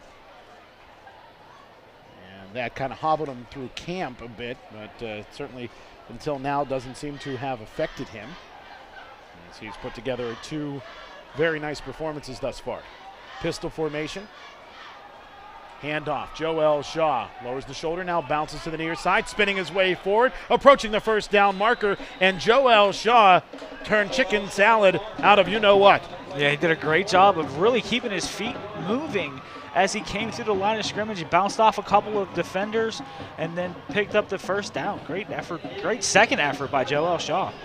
Yeah, bounced into a wave, spun right, cut back left, and picked up 4 yards, enough for the Woody High 1st down. And that's what happens when you got a big guy like that. They just don't want to tackle you. Yeah, and certainly tackling up high isn't the way to get Joel Shaw to the ground. Again, the pistol with Shaw behind Cooper. 2 receivers right, 1 to the far side left. Shaw takes the handoff, has a hold of the right-hand side, drives his way forward, brought down on his backside as he approaches the 35-yard line, a pickup of 7, and that brings up 2nd down and 3. And we know Woodland Hills can break the long one at any given point, even with Joel Shaw, mostly with Miles Sanders. Joel Shaw can do the same, but it's nice to see them grinding out a drive like this after a turnover on downs by Bethel Park. 8 carries, 64 yards for Joel Shaw. Not a math major, but that's 8 yards per carry. Not too bad. Cooper's going to run left this time, has a blocker in front of him in Shaw, but Cooper tries to turn the corner and cannot do so. Maybe got back to the line of scrimmage, maybe forced out a yard shy, and that's where they will say he steps out at the 33-yard line. So a loss of 1 brings up 3rd down and 4. I would really like to see them use number 87's Puel. Stephen Puel, really haven't used him a lot in the passing game. I know Woodland Hills loves to run the waggle, and in that situation, the tight end and Puel would drag across the middle of the field, usually wide open. I'd like to see him get involved and make a play for Woodland Hills. Stephen Puel, 6'4", 2 1/4, and he looks like a man amongst boys out there. Just an absolute perfect specimen as a high school tight end. Cooper's going to run the end around to Jamon Dunn, and the Blackhawks sniff that one out, and Dunn will get to the line of scrimmage and no further. No gain on the play, brings up 4th down and 4, and the punt unit will come on. Yeah, great job of Bethel Park of just making sure that they weren't caught in an over pursuit. They read the play well.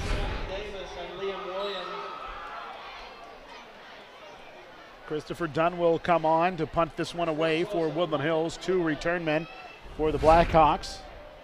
Jeremy Lazari also out there is Charlie Davis. High snap, but Wilson gets it down, boots it away. It will take a Woodland Hills hop and then be downed by Mac Hoots. He touches it first around the 30-yard line. And Fred, that ball had already taken a Woodland Hills bounce, and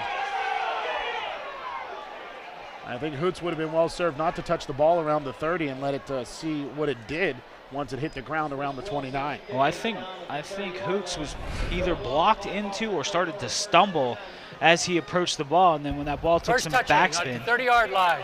1st down, Bethel. When it took the backspin, it looked like it inadvertently hit him in the helmet. Well, let's take a look here on the television replay as this ball bounced at the 32 and was headed towards the 30-yard line, and Hoots just reached out and touched the football, and I think he could have been well served to let that one roll a bit. But either way, Bethel Park will start at their own 30 after the Wolverine punt. 5:42 to play here in quarter number 3. Matheny's going to hand off to the right-hand side for Teron Murphy. Had a cutback lane. Instead, he's going to bounce it to the outside right, and Murphy will slide his way down, approaching the 45-yard line. And not often do you see a running back take a slide, but I think he knew Jamon Dunn had him dead to rights along that far boundary. Yeah, that was actually an excellent run by Murphy. He saw that there was a cutback lane. It wasn't there very long because Saeed Holt was sitting right in the hole, but got great blocking from the right side of his offensive line and his wide receivers downfield and was able to pick up the 1st down. 14-yard pickup on that run. And just like that, Teron Murphy doubles up his yardage total from 14 to 28 on a half dozen carries. 2 receivers left, offset eye backfield behind Matheny. Matheny, he'll hand off. Murphy's going to run to the near side left. Now tries to cut it back forward and will get out towards the 50-yard line before the tackle is made by Mac Hoots.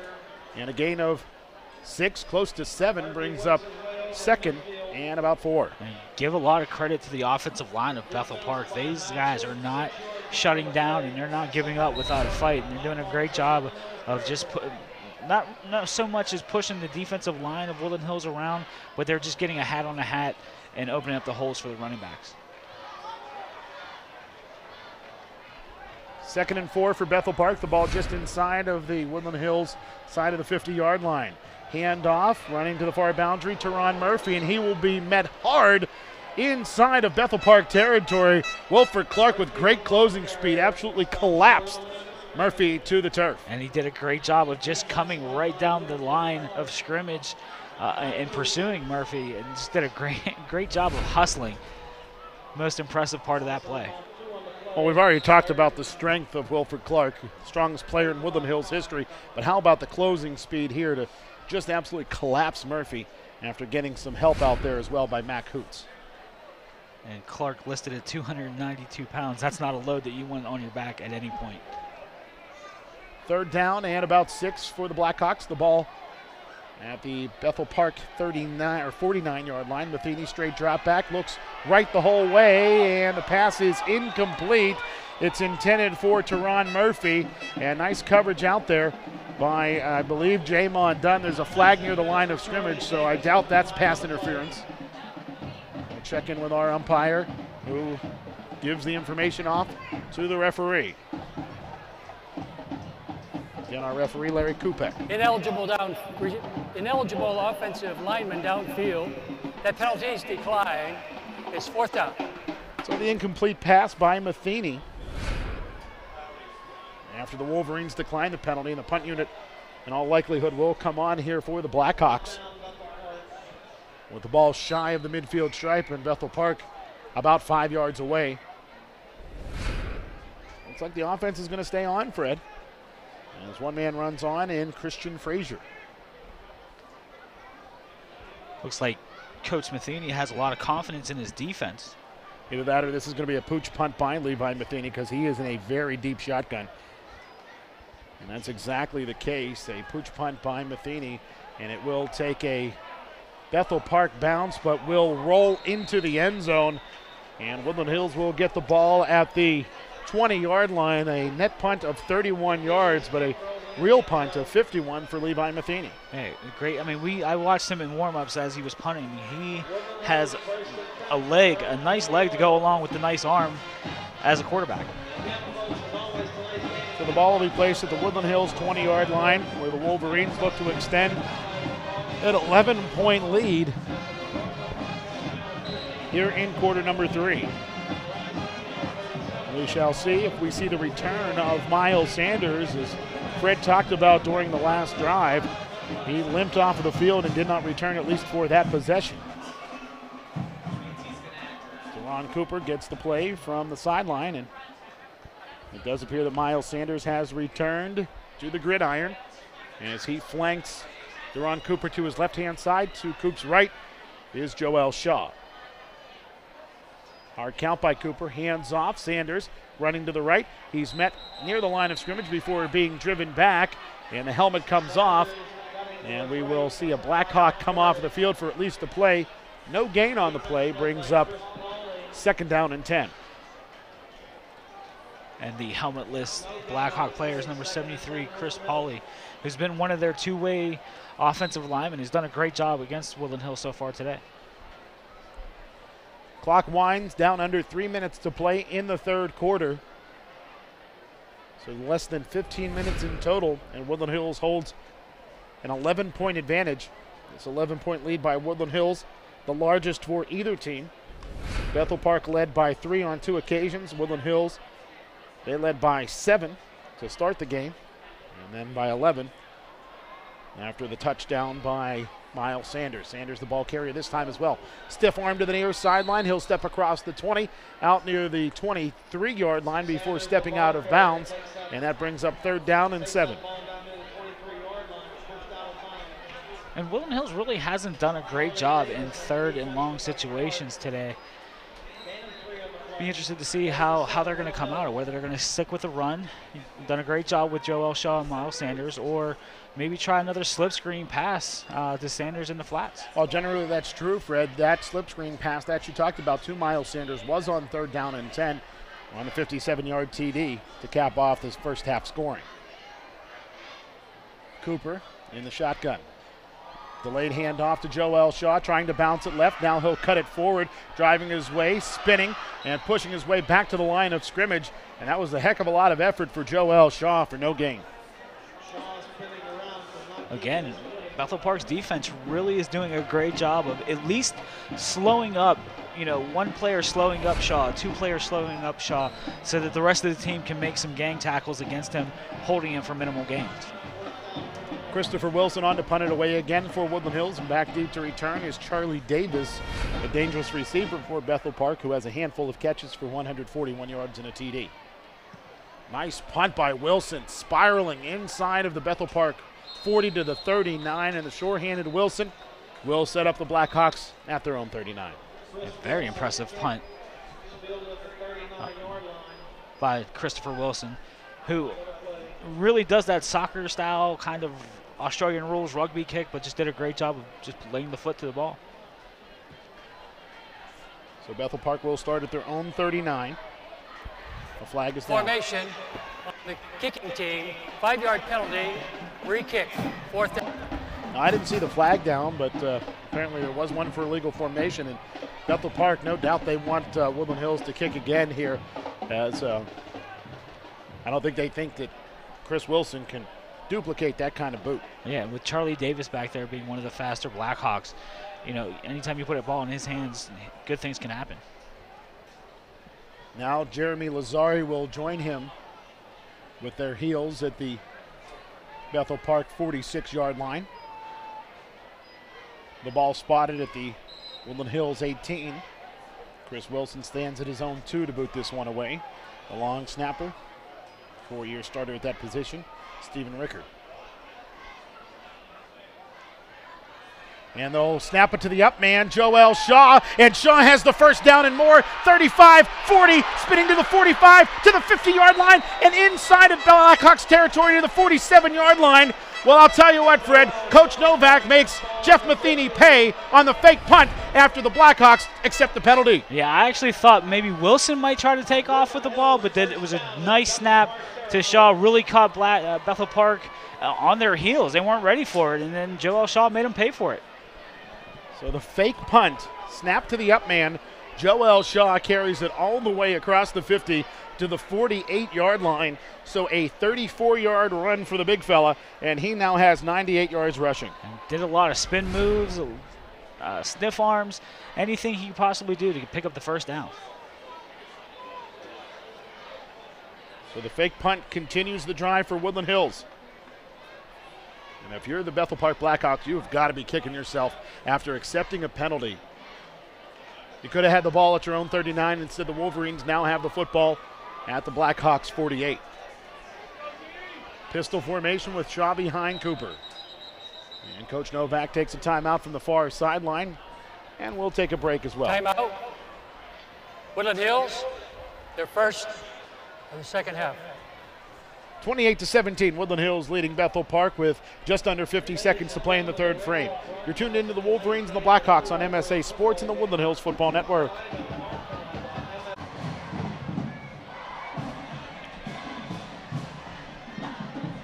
Just under 50 seconds to play in the third quarter. Woodland Hills with the football, first down and 10 at the Bethel Park 48-yard line. Woodland Hills with the ball out to the Bethel Park 48.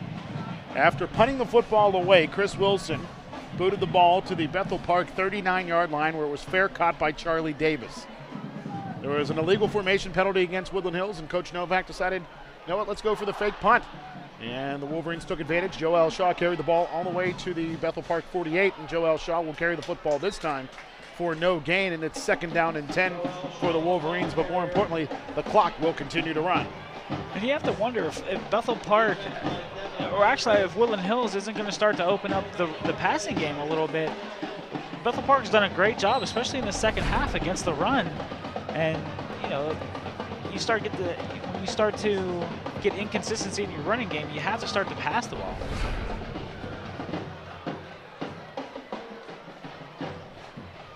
So Woodland Hills comes out of the huddle.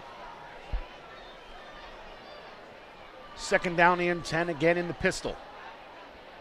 Sanders appears to be behind Cooper at this point. Miles will take the handoff, running to the left, lowers his shoulder, slides through a hole, shoved down as he crosses the first down marker, out towards the 35-yard line, and a nice run by Miles Sanders. He emerges from nowhere for that first down. Yeah, I thought he was going to get stopped at the line of scrimmage, but he did a great job of just keeping his balance and keeping his feet moving, keeping the legs driving, and picking up the first down. A pickup of 13 yards to that 35, and that'll be the final play of the third frame. We will head to the fourth quarter the same way we looked at halftime, with Woodland Hills leading Bethel Park 28-17. You're tuned into the Wolverines and the Black Hawks on MSA Sports and the Woodland Hills Football Network.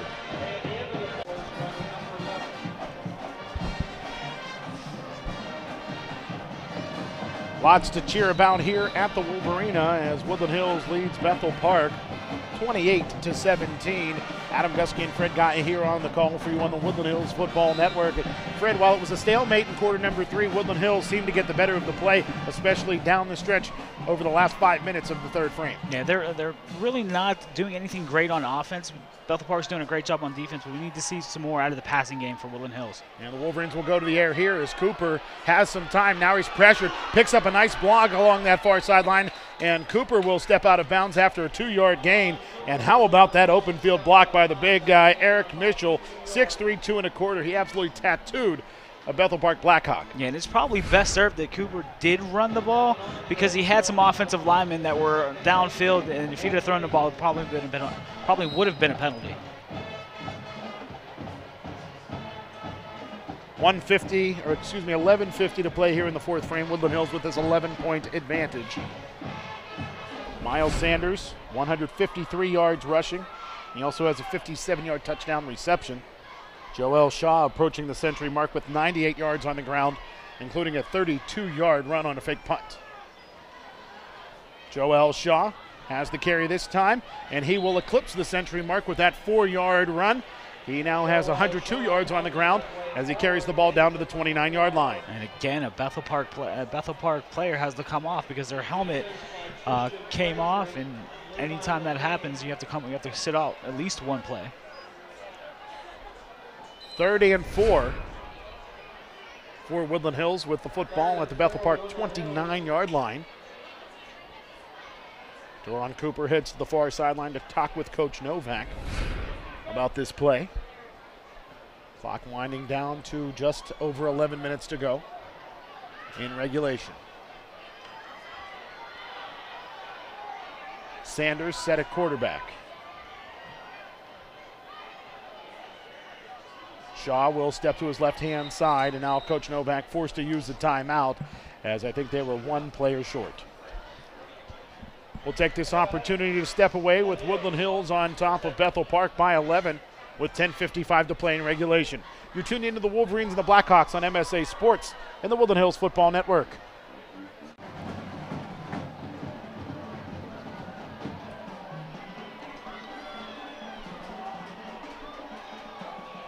Today's game brought to you by the United States Army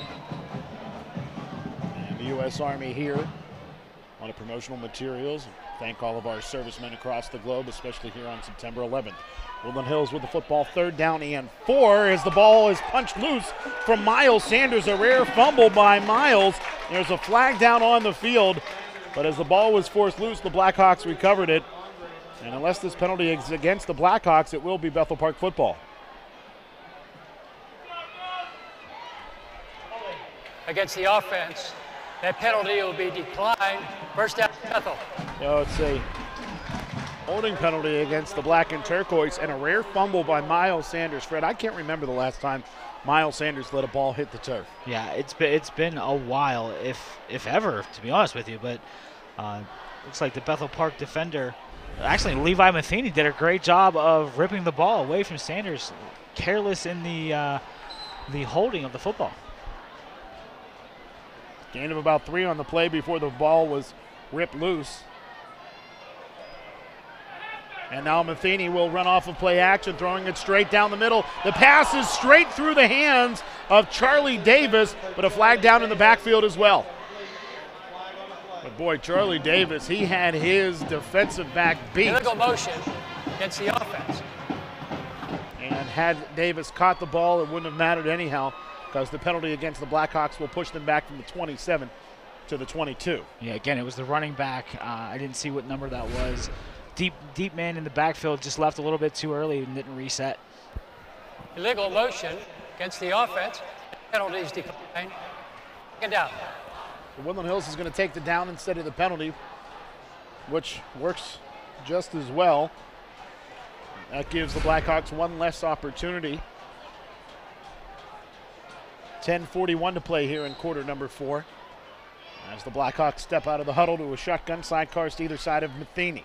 Matheny, he'll look left, or right rather, the whole way, completes the pass to Jeremy Woderick, and he is brought down after a pickup of about 3 yards, maybe 4 out to the 31-yard line, and that brings up third down and 6. And it looked like Bethel Park just ran a little 5-yard and out, and great job of Mac Hoots of wrapping up the receiver before he could really get going.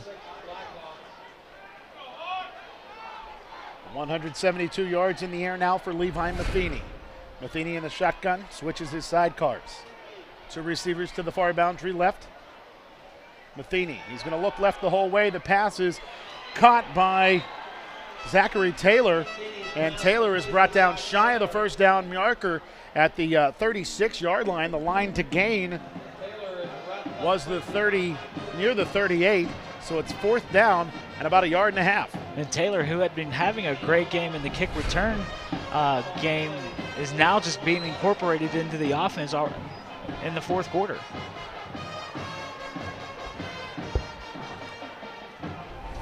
So a 5-yard reception for Taylor. And it's 4th down and 1 for Bethel Park with 9:22 as the clock rolls here in the 4th frame, and Woodland Hills is on top by 11. Levi Matheny in the shotgun.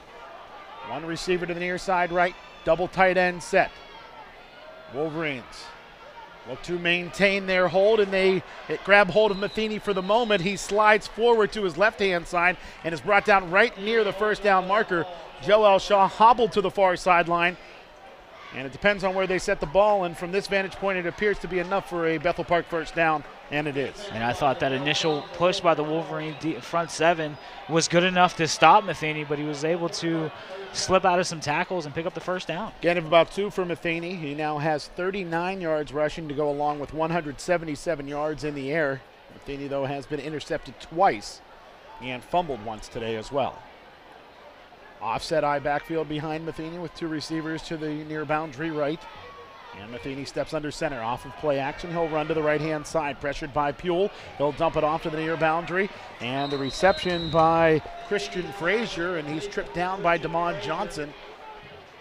But not before Frazier gets out to the 45-yard line. And Bethel Park ran what I was hoping Woodland Hills would run in their offense, was the waggle, where you brought the fullback out into the flats. You had the tight end coming across the middle, and Bethel Park did a great job of executing that play. Matheny now 184 yards passing. 6th different Blackhawk to catch a pass today with Frazier on that reception. Straight eye backfield behind Matheny this time. Tight end to the right of the formation. 2 receivers to the far side left. Matheny will step under center with a hard count. He'll hand off to the fullback. And the fullback Frazier is spun down with a gain of about 1 to the 46-yard line. Wilford Clark at the bottom of the pile. And that brings up 3rd down and about 2. Good job of Bethel Park of mixing up their pass and run. Last 2 plays have been a pass play. This play is a running play. Even though it didn't go for much gain, it shows that they're trying to set something up to hopefully get some points on the scoreboard. 3rd and 2 for the Blackhawks. High backfield. Matheny off of play action, rolls to his left-hand side. Late pressure by Tariq Thompson, and as the throw goes out there into the flat to Jacob Dixon, he just dropped the football. There's a flag out there as well, Fred, and that's in the vicinity of holding. Coach Novak's going to push the Blackhawks back here, as the official indicated that it was a penalty against Bethel Park. This has been a flag-laden football game. Let's see what Larry Kupek has to say. Holding, offense, 10-yard penalty, repeat 3rd down. So that backs the Blackhawks up to their own 36-yard line. And instead of 3rd down and 2, it's now 3rd down and 12 for Bethel Park. And I was looking at the replay on the television side, and I think you were right, Adam. It looks like that ball really hit Dixon right in his hands, but he was just unable to haul it in.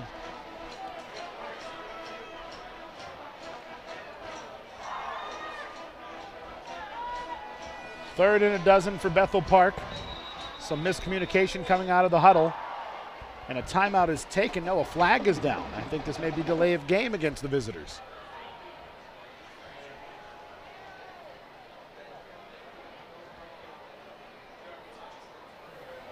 Delay of game against the offense. 5-yard penalty. Count. So that'll back Bethel Park up 5 more yards from the 36 to the 31-yard line. So 3rd down and 17 now for Bethel Park. And that really can't set well with Coach Matheny. Last year, if you recall, Adam, he received a 15-yard unsportsmanlike penalty late in the game, which kind of helped Woodland Hills to score some points. Matheny in the shotgun, pressured, hit, wrapped, and sacked. The big play by Miguel Cobbs, also in there on the stop of Saeed Holt. Excellent penetration by the Woodland Hills front 7. When you can get a linebacker and a defensive lineman in the backfield to make a sack, that's definitely a good job by your front 7. So the Blackhawks, who pushed the ball all the way out to their own 46-yard line after a pair of penalties and a sack, are now pushed back to their own 25. So instead of a 3rd and manageable, it's now 4th and a punt situation back at the 25. And I wouldn't be so surprised if Bethel Park ran their own fake. Timeout.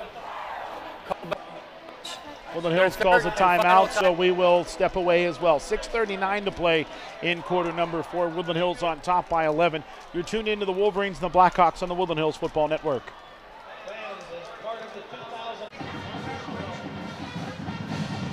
6:39 to play in regulation. Woodland Hills up by 11 points. Bethel Park looks to punt here with the ball at their own 25-yard line. The first down marker sits at the Bethel Park 48-yard line, so 23 yards away.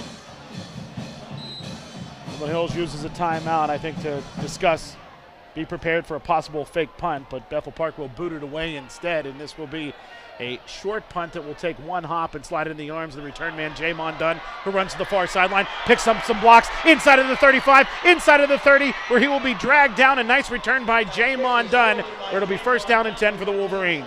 And you're going to have a flag for an illegal hit against Woodland Hills on a Bethel Park player. Yeah, the ball across the field at the 48-yard line. Jamon Dunn returned this from his own 42.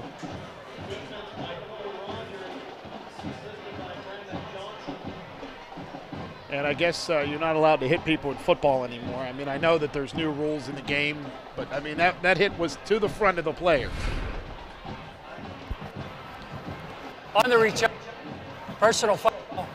It's a kicking team.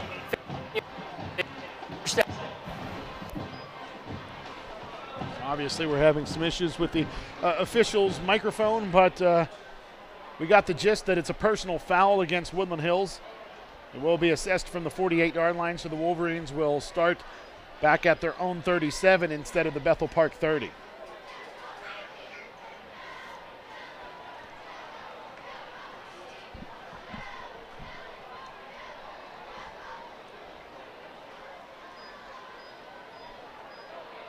So Woodland Hills starts this drive at their 37-yard line with 6:24 to play in the 4th quarter.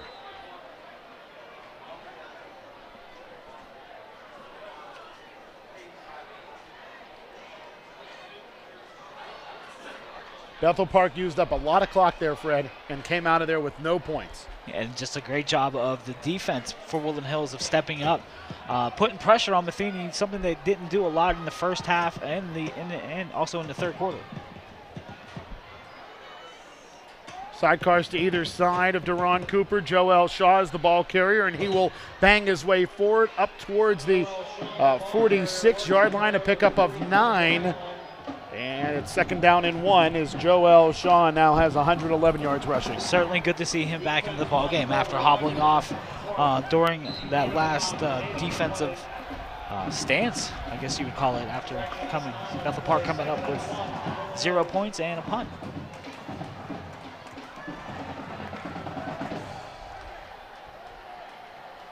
Second and 1 for the Black and Turquoise. The ball at their own 46. Deron Cooper with sidecars to either side. Two receivers to the near side left, handoff. Miles Sanders pushes his way forward, Come on, up easy, towards the easy. 50-yard line. The ball came loose. Sanders, his second fumble of the game, but it's recovered by Woodland Hills just shy of the 50-yard line. And it will be Bethel Park, or rather Woodland Hills first down, just shy of Bethel Park territory. Woodland Hills were very fortunate to cover that ball, and also fortunate enough to pick up the first down in the process of doing that.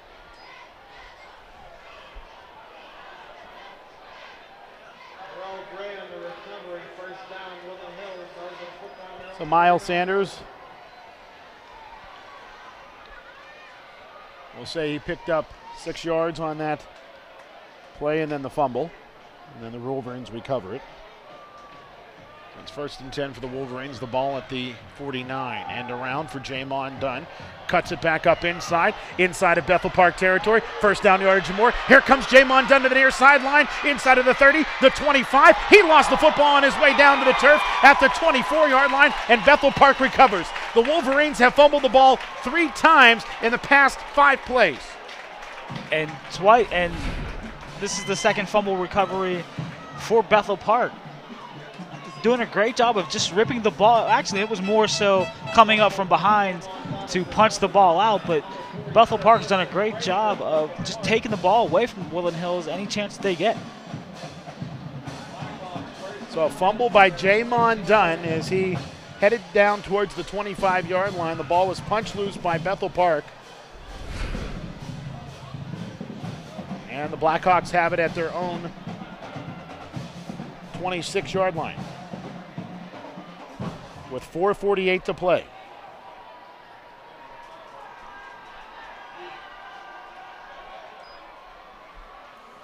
Handoff. This one goes to Teron Murphy, and Teron Murphy is brought down shy of the line of scrimmage. Loss of 1 brings up 2nd and 11.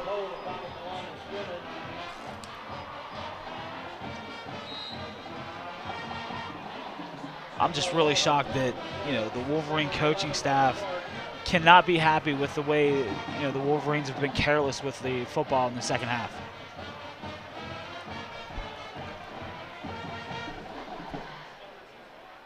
Bethel Park with the football at their own 25 after the 1-yard loss. 2nd and 11. Matheny off of play action, throws it down the middle of the field, and it will be intercepted by the Wolverines. Leaping up and grabbing hold is Derek Caraway, and that's the 3rd INT by the Black and Turquoise today. And Caraway did a great job of making up some ground because it looks like, again, Charlie Davis had to step on Caraway. Matheny put it up there, probably put it up a little too short. Caraway was able to make up some ground and make the interception. I think Matheny just left that up there for grabs, and that allowed Caraway the opportunity to reach up and grab a hold. And I really think that there was an opportunity there for the ball to be caught by Charlie Davis, but most of all, I think the mistake was made by the Bethel Park quarterback. I'm getting told in my ear that Cole Rogers was in a quarterback for that play for Bethel Park, number 12, not number 11, Levi Matheny.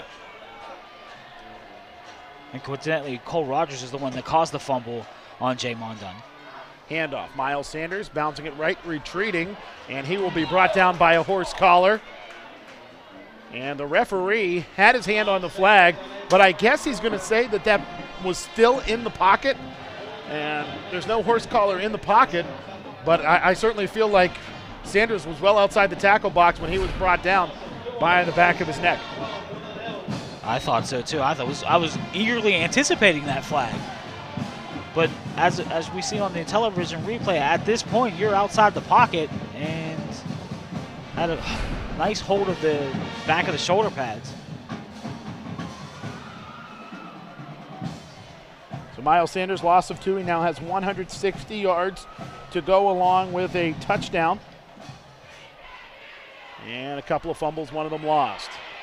Joel Shaw is the ball carrier here on 2nd and 12. He's brought down after a 12-yard gain. Or rather a no gain, bringing up a 3rd down and 12. And Joel Shaw remains at 111 yards. Woodland Hills student section along the far sideline getting fired up as they can smell a victory in the works. 2:45 to play here. They're Wolverines have the football. 3rd down and 12 with an 11-point advantage and time winding down. Number 50 for Bethel Park, Sean Davis, did a great job of actually blowing up the entire play and then making the tackle.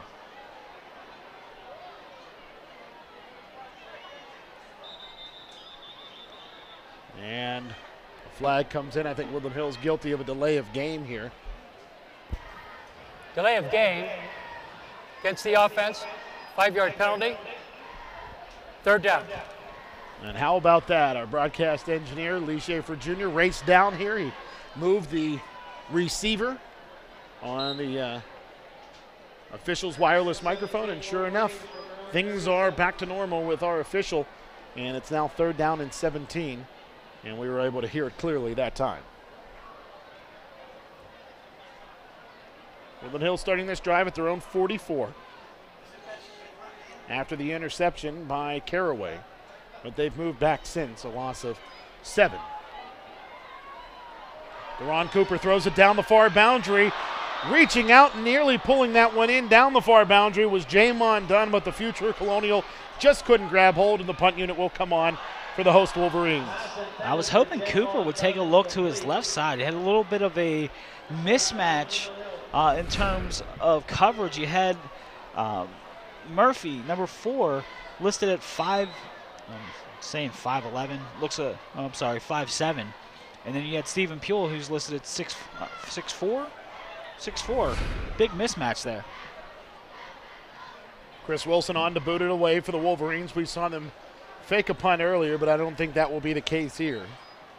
And Wilson will bang this one, a knuckler. It will take a Woodland Hills hop, and it will slide through the legs of the return man, Charlie Davis, who now is forced to retreat, running to the near sideline. He has some room now, cuts it back across the grain, and Charlie Davis is off to the races, and finally will be shoved down by Derek Caraway, and what could have been a touchdown-saving tackle by Caraway.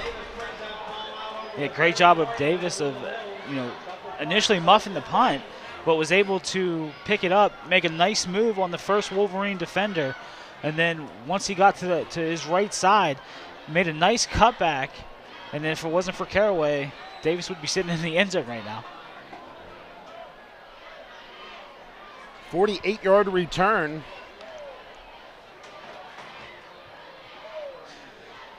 for Charlie Davis. So Bethel Park is in business here with the ball at the Woodland Hills 31 and just under 2 minutes to play. Matheny back in at QB. He'll look to the near boundary. The pass is complete along this near sideline. Brendan Todd on the reception for Bethel Park, and he will be spun down after a 6-yard pickup for Bethel Park. I believe that's the 7th Bethel Park Black Hawk to catch a ball in this game? That is correct.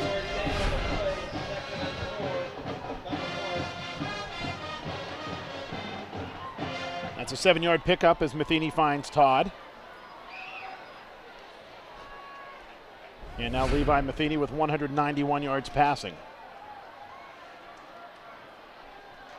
Matheny looking right the whole way, and the pass in and out of the hands of Teron Murphy.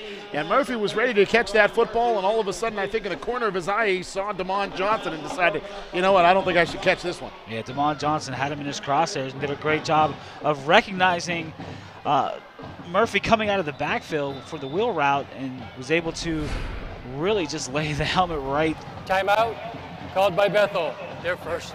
Bethel Park uses their first timeout of the second half. We haven't had many, so we'll step away as well. 1:10 to play in quarter number 4. Woodland Hills up by 11. You're tuned in to the Wolverines and the Black Hawks here on the Woodland Hills Football Network.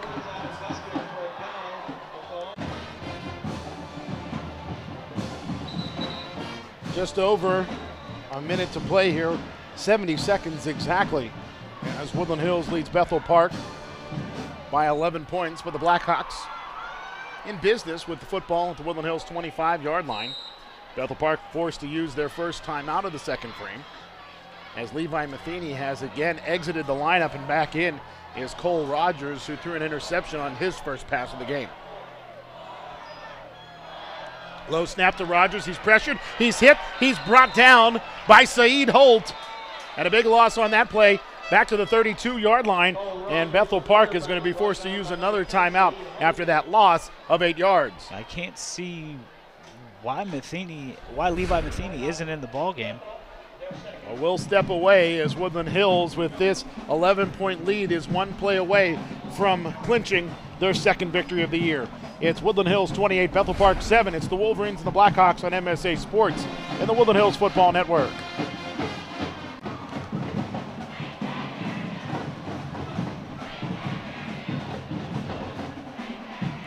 Woodland Hills fans across the field fired up as Bethel Park has one last-ditch effort to try to make this a football game with 1:03 to play. It's 4th down and 11 with the ball inside of Woodland Hills territory. Cole Rogers throws it down the field. He completes the pass to Charlie Davis, and Davis is chucked out of bounds along the near boundary inside of the Woodland Hills 5-yard line. So the Blackhawks in business again. This time it'll be first and goal inside of the 5 at around the 3, and a big pickup there for the Blackhawks. Yeah, I can't tell if Matheny's standing on the sidelines. He's standing right near the edge of the sidelines. I'm not sure if he's injured. Doesn't look like he's being tended to by any trainers or physicians. So I'm not exactly sure why he's not in the ball game. So that 29-yard pass is complete to Charlie Davis, who now has 170 yards receiving. Rogers will step under center with a one-back set, and receivers split to either side. Rogers straight drop back, fade route to the far boundary, and the pass will be caught for a Bethel Park touchdown right along the end line. They say that Charlie Davis got his left foot in just before falling out of bounds.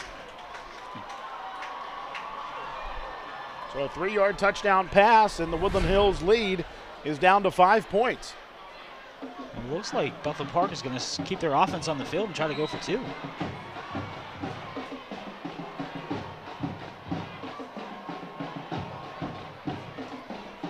Charlie Davis, that's his second touchdown reception of the game. He now has 172 yards and a pair of TDs.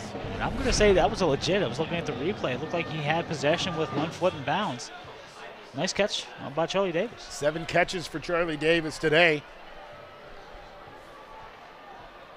And Fred, the thought process for Jeff Matheny may be Cole Rogers. He's the future for Bethel Park.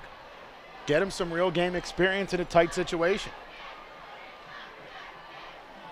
Motion man from left to right will take the pitch. That is Teron Murphy, who runs from left to right. He's banged down, slammed to the turf, and the try fails on the big tackle by Miguel Cobbs, amongst others. And Bethel Park, you'd have to assume here, Fred, is going to go for the onside kick, trailing Woodland Hills by 5. Yeah, with one muffed kickoff already, that seems like a great idea in this situation. So the 3-yard TD from Cole Rogers to Charlie Davis. The 2-point conversion run fails, and that keeps the score at a 5-point advantage for Woodland Hills, 28-23. This the lone score thus far here in the second half. Give a lot of credit to the Bethel Park defense and the coaching staff and making the adjustments as they needed to, keeping Miles Sanders and Joel Shaw pretty much at bay in the second half. And then, like you said, Rogers stepping in and just doing a great job in the absence of Matheny, leading his team down to the down the field for a touchdown. Now Joel Shaw, he has 8 carries for 58 yards here in the second half, but 32 of those came on that fake punt, Fred. And Miles Sanders, he exited the first half with over 100 yards. He's only put together a 33-yard performance here in the second half, so the defense has been stifling at times for Bethel Park, but the issue is their offense has not been efficient enough, and they score for the first time here with less than a minute to play. Yeah, I mean, offensively, either with Matheny at quarterback, they haven't really done a great job. Make a little bit of a change in Rogers, bringing in the future of your team at quarterback. Rogers has done a great job, and Woodland Hills in the secondary has really been eaten up today. Hands team out there for the black and turquoise. Kicking off will be Cole Rogers. We've seen him kick once before already today. He kicked a liner that was covered up by Christopher Wilson. Wilson did make one error from the kick return team that turned into points for Bethel Park as well. Rogers, onside kick, goes sky high. It'll be covered up by the Wolverines. Asheed Pay-Jones just shy of the midfield stripe, and that ought to about do it. As long as the Wolverines are able to maintain possession of the football, this football game should be over. Woodland Hills, 1st and 10 from their own 49. I'm not exactly sure how many timeouts Bethel Park has. 2? I believe they have 2. They may have 1. I'm not 100% sure, but my gut tells me that they have 2 remaining.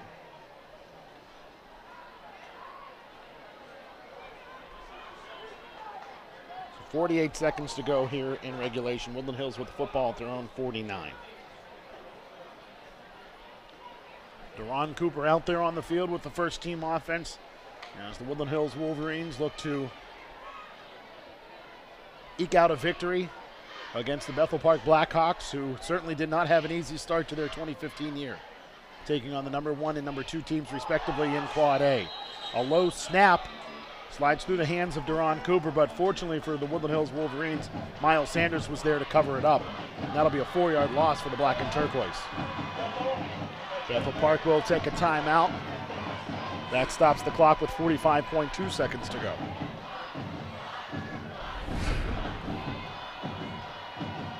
And when you face the number 1, 2, and number 2 team and number 1 team in the WPIALs in consecutive weeks to start your season, and you give both of these teams all they can handle, it's going to bode well for the rest of your season. Miles Sanders with that fumble recovery, virtually as important to his team as his fumbles lost were for the Bethel Park Blackhawks, especially considering that Bethel Park has cut this down to a 1-possession football game.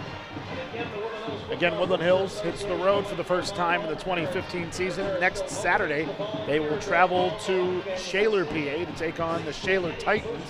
Kickoff scheduled for 1:30 p.m. a week from tomorrow.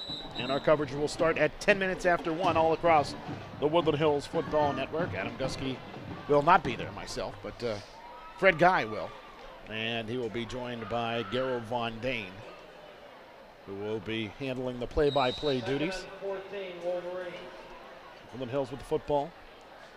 2nd down. And 14. Deron Cooper hesitates, takes the knee.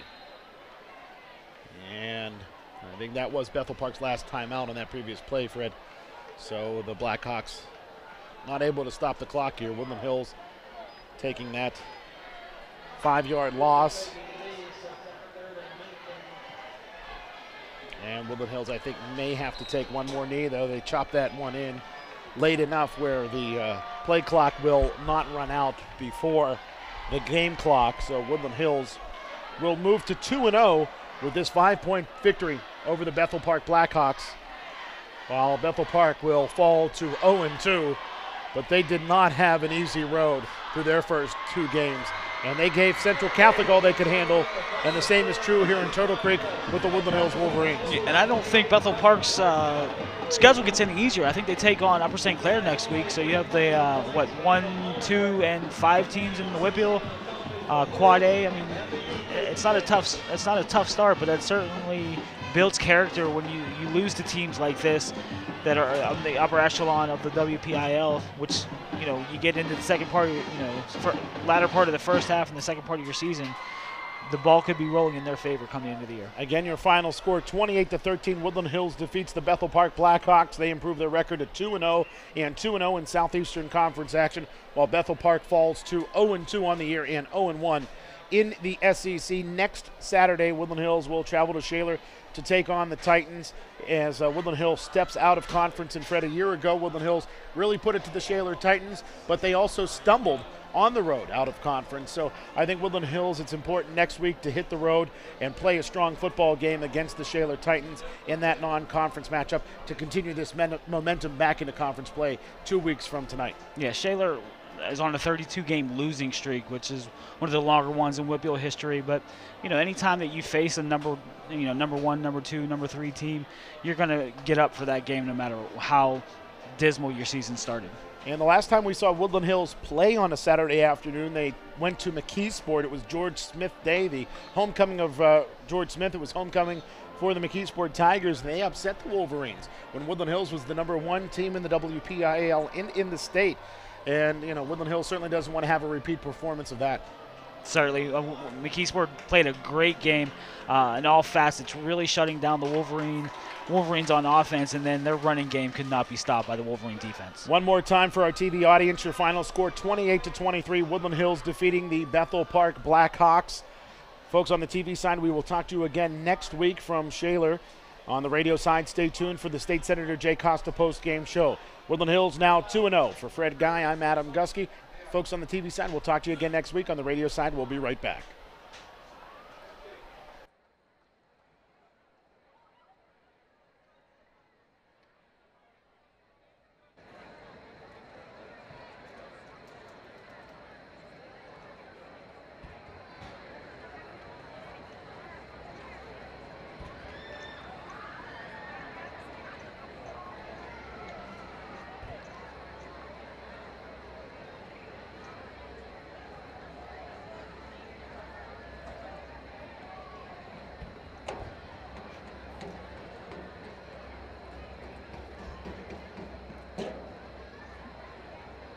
Appreciate it very much.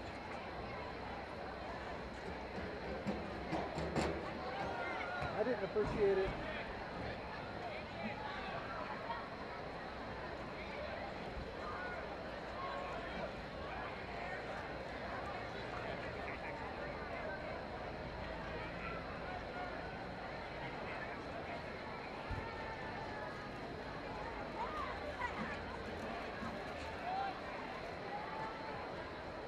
Good night, Russ.